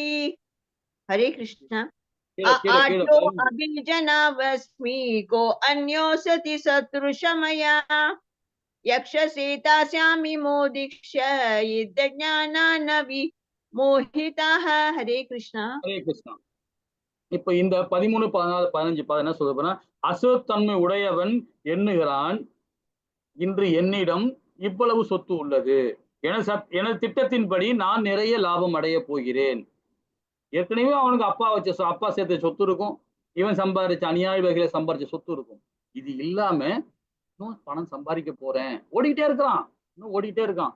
தாய் தந்தர் கொடுத்த சொத்து பத்தாது, தனக்கு இன்னும் சொத்து வேணும்னு ஓடிக்கிட்டே இருப்பான். அதுக்கு என்ன செய்யறான் பாருங்க, தற்போது இவ்வளவு என்னுடையது இருக்கிறது, எதிர்காலத்தில் இது மேலும் பெருகணும் அப்படின்னு நினைப்பான், இது இன்னும் சொத்து சேர்க்கணும் அப்படின்னு. அவர் என்னுடைய எதிரி, நான் அவனை கொன்று விட்டேன், ஏற்கனவே கொண்டுதான் சொத்து சேர்த்து வச்சிருக்கான், பணத்தை சேர்த்து வச்சிருக்கான். என்னுடைய மற்ற எதிரிகளும் கொல்லப்படுவார்கள் அப்படின்றான். நானே எல்லாவற்றையும் இறைவன், நானே அனுபவிப்பாளன், நானே பக்குவமானவன், பலமுடையவன், மகிழ்ச்சியுடன் ஆவேன்றான். செல்வாக்கு மிக்க உறவினர்கள் சூழப்பட்ட மிகப்பெரிய செல்வந்தன் நானே, என்னை போன்ற சக்தியுடனும் மகிழ்ச்சியுடன் வேறு யாருமே இல்லை.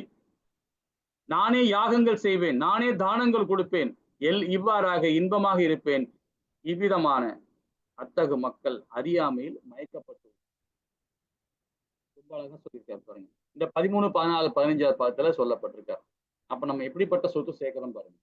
இன்னொன்னு சொல்றீங்க வேதத்துல, இது கருட புராணத்துல சொல்லப்பட்டிருக்கு, ரிக்கி வெத்துல நான் படிச்சிருக்கேன். என்ன பண்ணுறதுன்னா, இப்ப நம்ம குழந்தைகளுக்கு நம்ம சொத்து சேர்க்கிறோம், தப்பு இல்லை.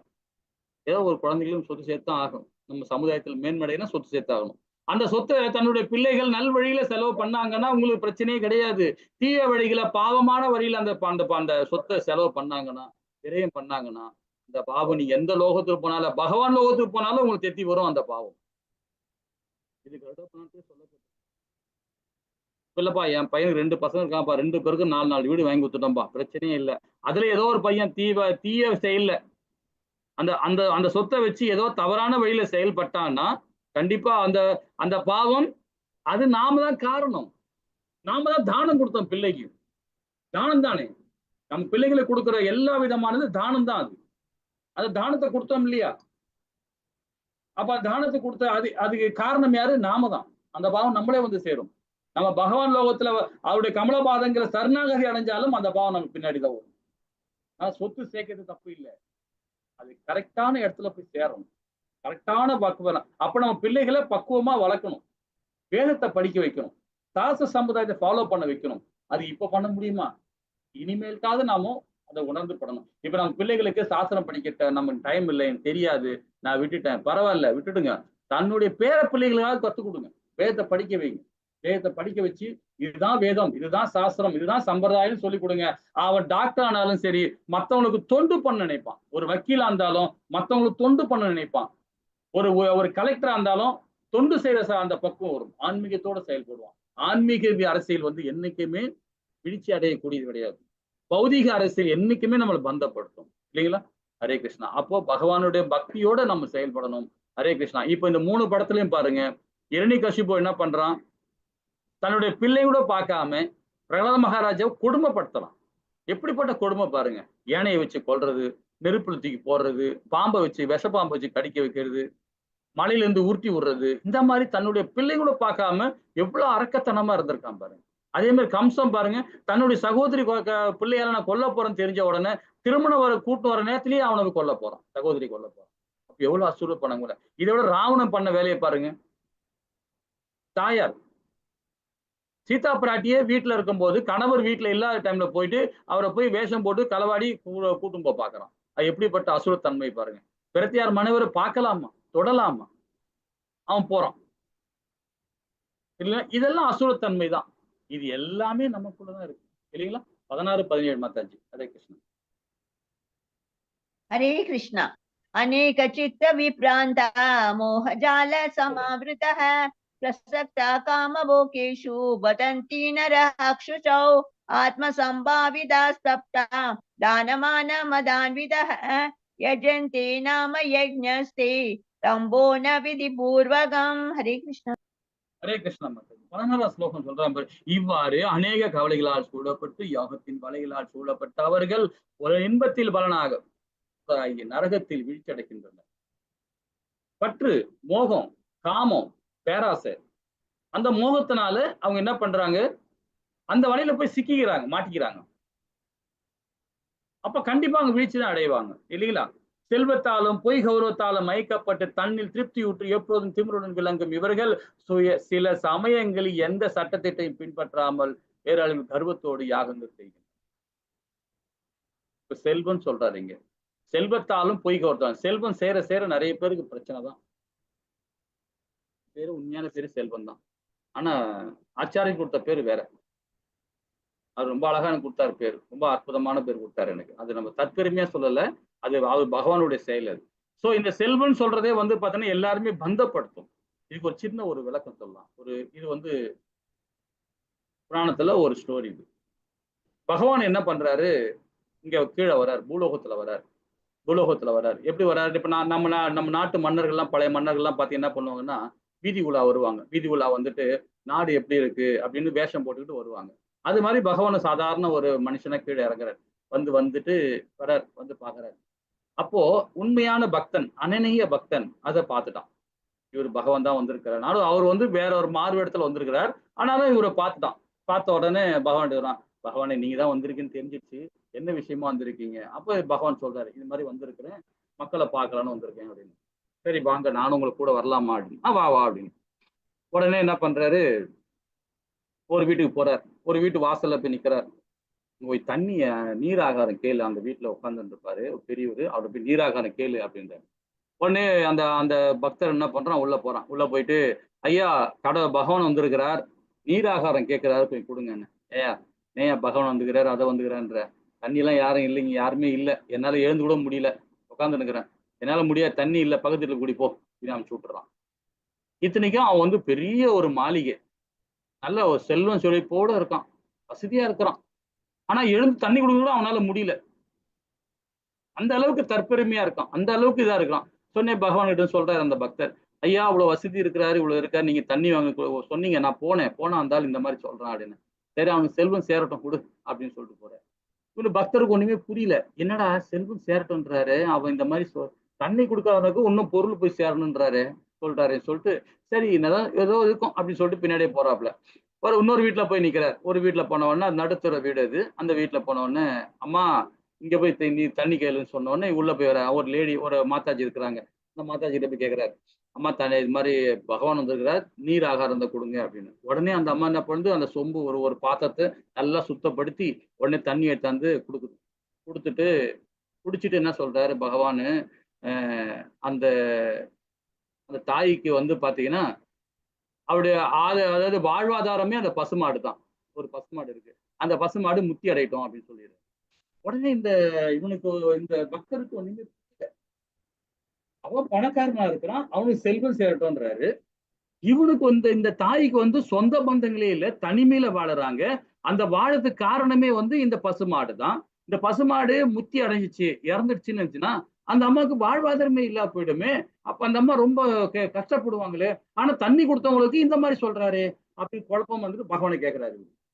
இந்த பக்தர் கேட்கிறாரு, ஏன் இந்த மாதிரி வரம் கொடுக்குறீங்க அப்படின்னு. அப்பதான் அவர் சொல்றாரு, செல்வம் சேர சேர தன்னிலை இழந்துருவான். தன்னிலை இழந்துட்டு அதை கட்டிக்கிட்டே அவன் துன்பப்படுவான். அடுத்த ஜென்மன் ஒண்ணு இருக்கும், அவனுக்கு அனிமலா தான் பிறப்பான். அனிமல் தான் அவன், உண்மையிலேயே அனிமல் தான் அப்படின்றாரு. ஆனா அதே இந்த தாய்க்கு சொல்றாரு, ஏன் அந்த தாய்க்கு நான் முத்தி அடைச்சு தெரியுமா? அந்த பசுமாட்டுக்கு, அந்த பசுமாடு இருக்கிறனாலே அந்த தாய் இங்க வந்து கஷ்டப்பட்டு இருக்கா. அந்த பசுமாடு இல்லைன்னா என்கிட்ட வந்து சேர்ந்துருவா. அவகிட்ட தெய்வீகமான குணங்கள் இருக்கு, எல்லாருமே நல்லா இருக்கணும்னு நினைக்கிறா. யாருமே இல்ல, உறவினர் இல்ல, சொந்த பந்தம் இல்ல, யாருமே இல்ல, பற்றற்ற தன்மையா தனிமையில வாழ்ந்துட்டு இருக்கா. அப்போ அவளையே இங்க நான் கஷ்டப்படுத்தணும், என் லோகத்துல அவளுக்கு ஒரு சிம்மாசனம் கொடுத்து அவளை உட்கார வைக்கணும். அதுதான் என்னுடைய பிரார்த்தம். அதுதான் நான் அந்த மாதிரி. இதுதான் தெய்வீகமான ரகசியமான தெய்வ ரகசியம் சொல்லுவாங்களே. இது ஒருத்தன் செல்வம் சேர்ந்துகிட்டே இருக்கும், ஒரு அரசியல்வாதி பணம் சேர்த்துக்கிட்டே இருப்பான், ஆனா அடுத்த பெரியவன் நாயா தான் பிறப்பான். இது கருட புராணத்தை சொல்லப்பட்டிருக்கு.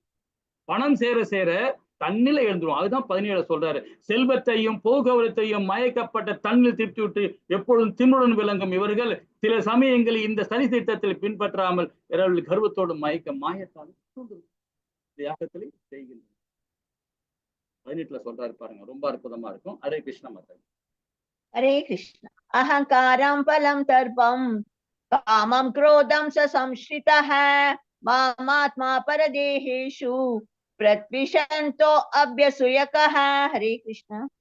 அகங்காரம், பலம், தற்பெருமை, காமம் மற்றும் கோபத்தின் மயங்கு உள்ள அசுரர்கள் தங்களது சொந்த உடலையும் பிறர் உடலையும் வீற்றுள்ள பரமபுருஷ பகவானிடம் பொறாமை கொண்டு உண்மை மதத்தினை நித்திக்கின்றனர். ஏன்னா எல்லாருடையத்திலையும் பரமாத்மா இருக்கிறார், எல்லாருடையத்திலையும் பரமாத்மா இருக்கிறார்.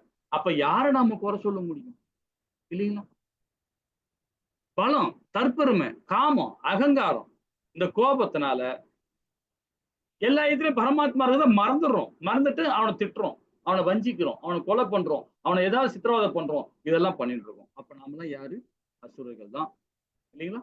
ஹரே கிருஷ்ணா. 19 பதம் மாதாஜி. ஹரே கிருஷ்ண. தான் அஹம் திவிஷத க்ரூரான் சம்சாரோஷு நராத்மான் சிவாம் யஜஸ்வரம் அசுபான் ஆஸ்ரிஷ்வோ ஏவ யோனிஷு. ஹரே கிருஷ்ண. பொறாமையுடன் கருணையின்றி இருக்கும் இத்தகைய கடனிலை மனிதர்கள் ஜட வாழ்வு என்னும் கடலில் பல்வேறு அசுரகணங்களை நான் நிரந்தரமாக தள்ளுகிறேன்.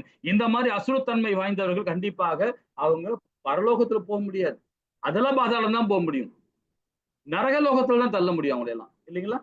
அதே 20 பதம் மாதாஜி. கிருஷ்ணா. ஆசுரம் யோனி ஆபன்னி மூட ஜன்மானி ஜன்மனி மாம் அப்ரவ்யவ கௌந்தேய ததா யோன்யத மாம் கதிம். ஹரே. குந்தியின் மகனே, அசுரத்தன்மையான வாழ்வினங்களை மீண்டும் மீண்டும் பிறவி எடுக்கும் இத்தகையவர்கள் என்றுமே என்னை அடைய முடியாது. படிப்படியாக அவர்கள் மிருகம் வெறுக்கத்தக்க வாழ்வினை. அவன் கண்டிப்பா பிறப்பு எப்படி இருக்கு தெரியுங்களா? இதேதான், இதே சம்சார கடல் தான், இதே இந்த பூலோகத்தான் பிறப்பாங்க, இந்த மத்திமல் தான் பிறப்பாங்க, திரும்ப திரும்ப பிறப்பாங்க.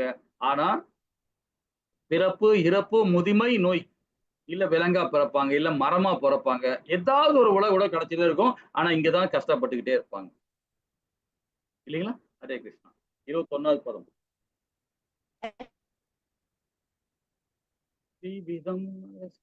நரகஸ்யேதம் துவாரம் நாசனம் ஆத்மனः காமः க்ரோதः லோபஸ் தஸ்மாதேதத்ரியம் தயேஜ். ஹரே கிருஷ்ண. ஹரே கிருஷ்ணா. காமம், கோபம், பேராசை ஆகிய நரகத்தின் கொண்டு செல்லும் 3 கதவுகளை இவை ஆத்மாவை அழிவு பாதையை நடத்துவதில் ஒவ்வொரு அறிவுள்ள மனிதனும் இவற்றை துறக்க வேண்டும் சொல்றாரு. பகவானுடைய அருளோட இந்த காமம், கோபம், பேராசை இது தவிர்க்கப்படும் பொழுது நாம வைகுந்தம் தான் போவோம் இல்லைங்களா?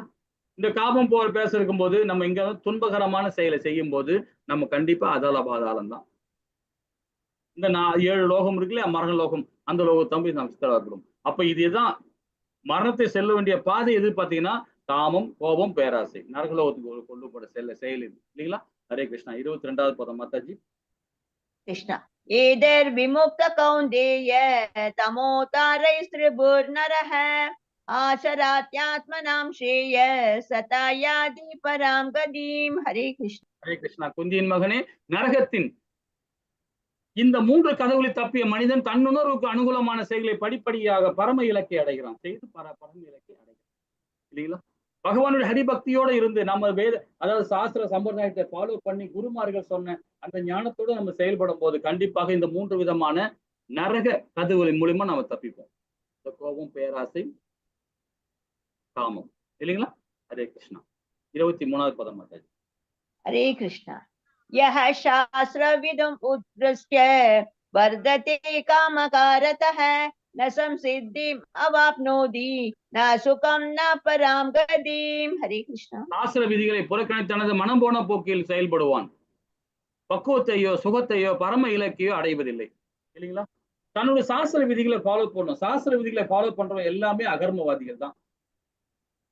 அகர்மவாதிகள் சொல்லும் போது சாஸ்திர சம்பிரதாயத்தை ஃபாலோ பண்ணுவாங்க. 12வது அத்தியாயத்துல நம்ம படிச்சோம் இல்லையா, 9வது ஸ்லோகத்துல படிச்சோம். என்ன படிச்சோம்? சாதனா பக்தியை பண்ணுவாங்க. ரொம்ப அழகா சாதனா பக்தியை நெறிமுறை சாஸ்திர சம்பிரதாயத்தை ஃபாலோ பண்ணுவாங்க. 12வது அத்தியாயத்துல 9வது பதம். ஸோ அதை செயல்படுவான். அதை செயல்படாதவன் கண்டிப்பாக பரம இலக்கை அடைவதில்லை. ஹரே கிருஷ்ண மாதாஜி. 24வது பதம். हरे कृष्ण. तस्मात् शास्त्रं प्रामाण्यं ते कार्यकार्या व्यवस्थितौ ज्ञात्वा शास्त्रविदो नोक्तं कर्मं कर्तुम् इहार्हसि. हरे कृष्ण. எது கடமை என்றும் எது கடமை இல்லை என்றும் சாஸ்திரங்கள் விதிகளை ஒருவன் புரிந்து கொள்ள வேண்டும். படிப்படியாக ஏற்றம் பெறுவதற்கு இத்தகைய சட்டத்திட்டங்களை அறிந்து அவன் செயல்பட வேண்டும். சாஸ்திரங்களை ஃபாலோ பண்றது கொஞ்சம் கடினமான செயல் தான் இருக்கு. ஏன்னா நாம அந்த பௌதிகத்துல வாழ்ந்துட்டு இருக்கோம் இல்லைங்களா. அந்த பௌதிகத்துல வாழும்போது அதுல இருந்து கொஞ்சம் விலைக்கு வரும்போது கொஞ்சம் கடினமா தான் இருக்கும். சாஸ்திரங்களை ஃபாலோ பண்றது கொஞ்சம் கடினமா தான் இருக்கும். ஆனா அதை முறைப்படுத்தி செயல்பட ஆரம்பிக்கும் போது அது நமக்கு சாத்தியக்கூறாகும். கண்டிப்பா நமக்கு அது பலன் கிடைக்கும். அதே குழந்தைகளை நம்ம ஆரம்பத்திலிருந்தே அந்த அந்த வேதங்களை படிக்க வச்சு சாஸ்திரங்களை ஃபாலோ பண்ண ஆரம்பிச்சோம்னா அந்த குழந்தைங்க இயல்பாகவே ஒரு மகானா பிறப்பாங்க. ஒரு நல்ல சமுதாய தொண்டு பண்றவங்களா இருப்பாங்க. ஒரு நல்ல மேன்மை அடைந்த ஆத்மாவா வருவாங்க. அதுக்கு நாம தான் அது காரணமா இருக்கணும் இல்லைங்களா. ஹரே கிருஷ்ணா. இதோட இந்த அத்தியாயம் முடிக்கலாம். இப்ப என்னென்ன படிச்சோன்றது ஒரு சின்ன விளக்கம் பார்ப்போம். தேவர்கள் மற்றும் அசுர வைபவங்களை 1ல இருந்து 6வது பதம் வரைக்கும் படிச்சோம். 7ல இருந்து 18 அசுர குணங்களை பத்தி ஃபுல்லா கம்ப்ளீட்டா நம்ம அதை படிச்சோம். 19 24 அசுர வைபவங்கள் மற்றும் விளைவுகள், முன்னேற்றம் அல்லது கீழ் செல்லுதல் ஆகிய தேர்வுகளை பத்தி ரொம்ப விரிவா நம்ம படிச்சோம். ஹரே கிருஷ்ணா. பாஞ்ச கல்பத்தராய கிருபசிந்தேவ தபதநானாம் பாவனி வைஷ்ணவியோ நமோ நமக. ஜெய் ஸ்ரீ கிருஷ்ணா சைத்தன்ய பிரபு நித்யானந்த ஸ்ரீ அத்வைத கதாதார ஸ்ரீ வாசாதி கௌரபக்த விருந்தி. ஹரே கிருஷ்ணா கிருஷ்ணா கிருஷ்ண கிருஷ்ண ஹரே ஹரே, ஹரே ராம ராம ராம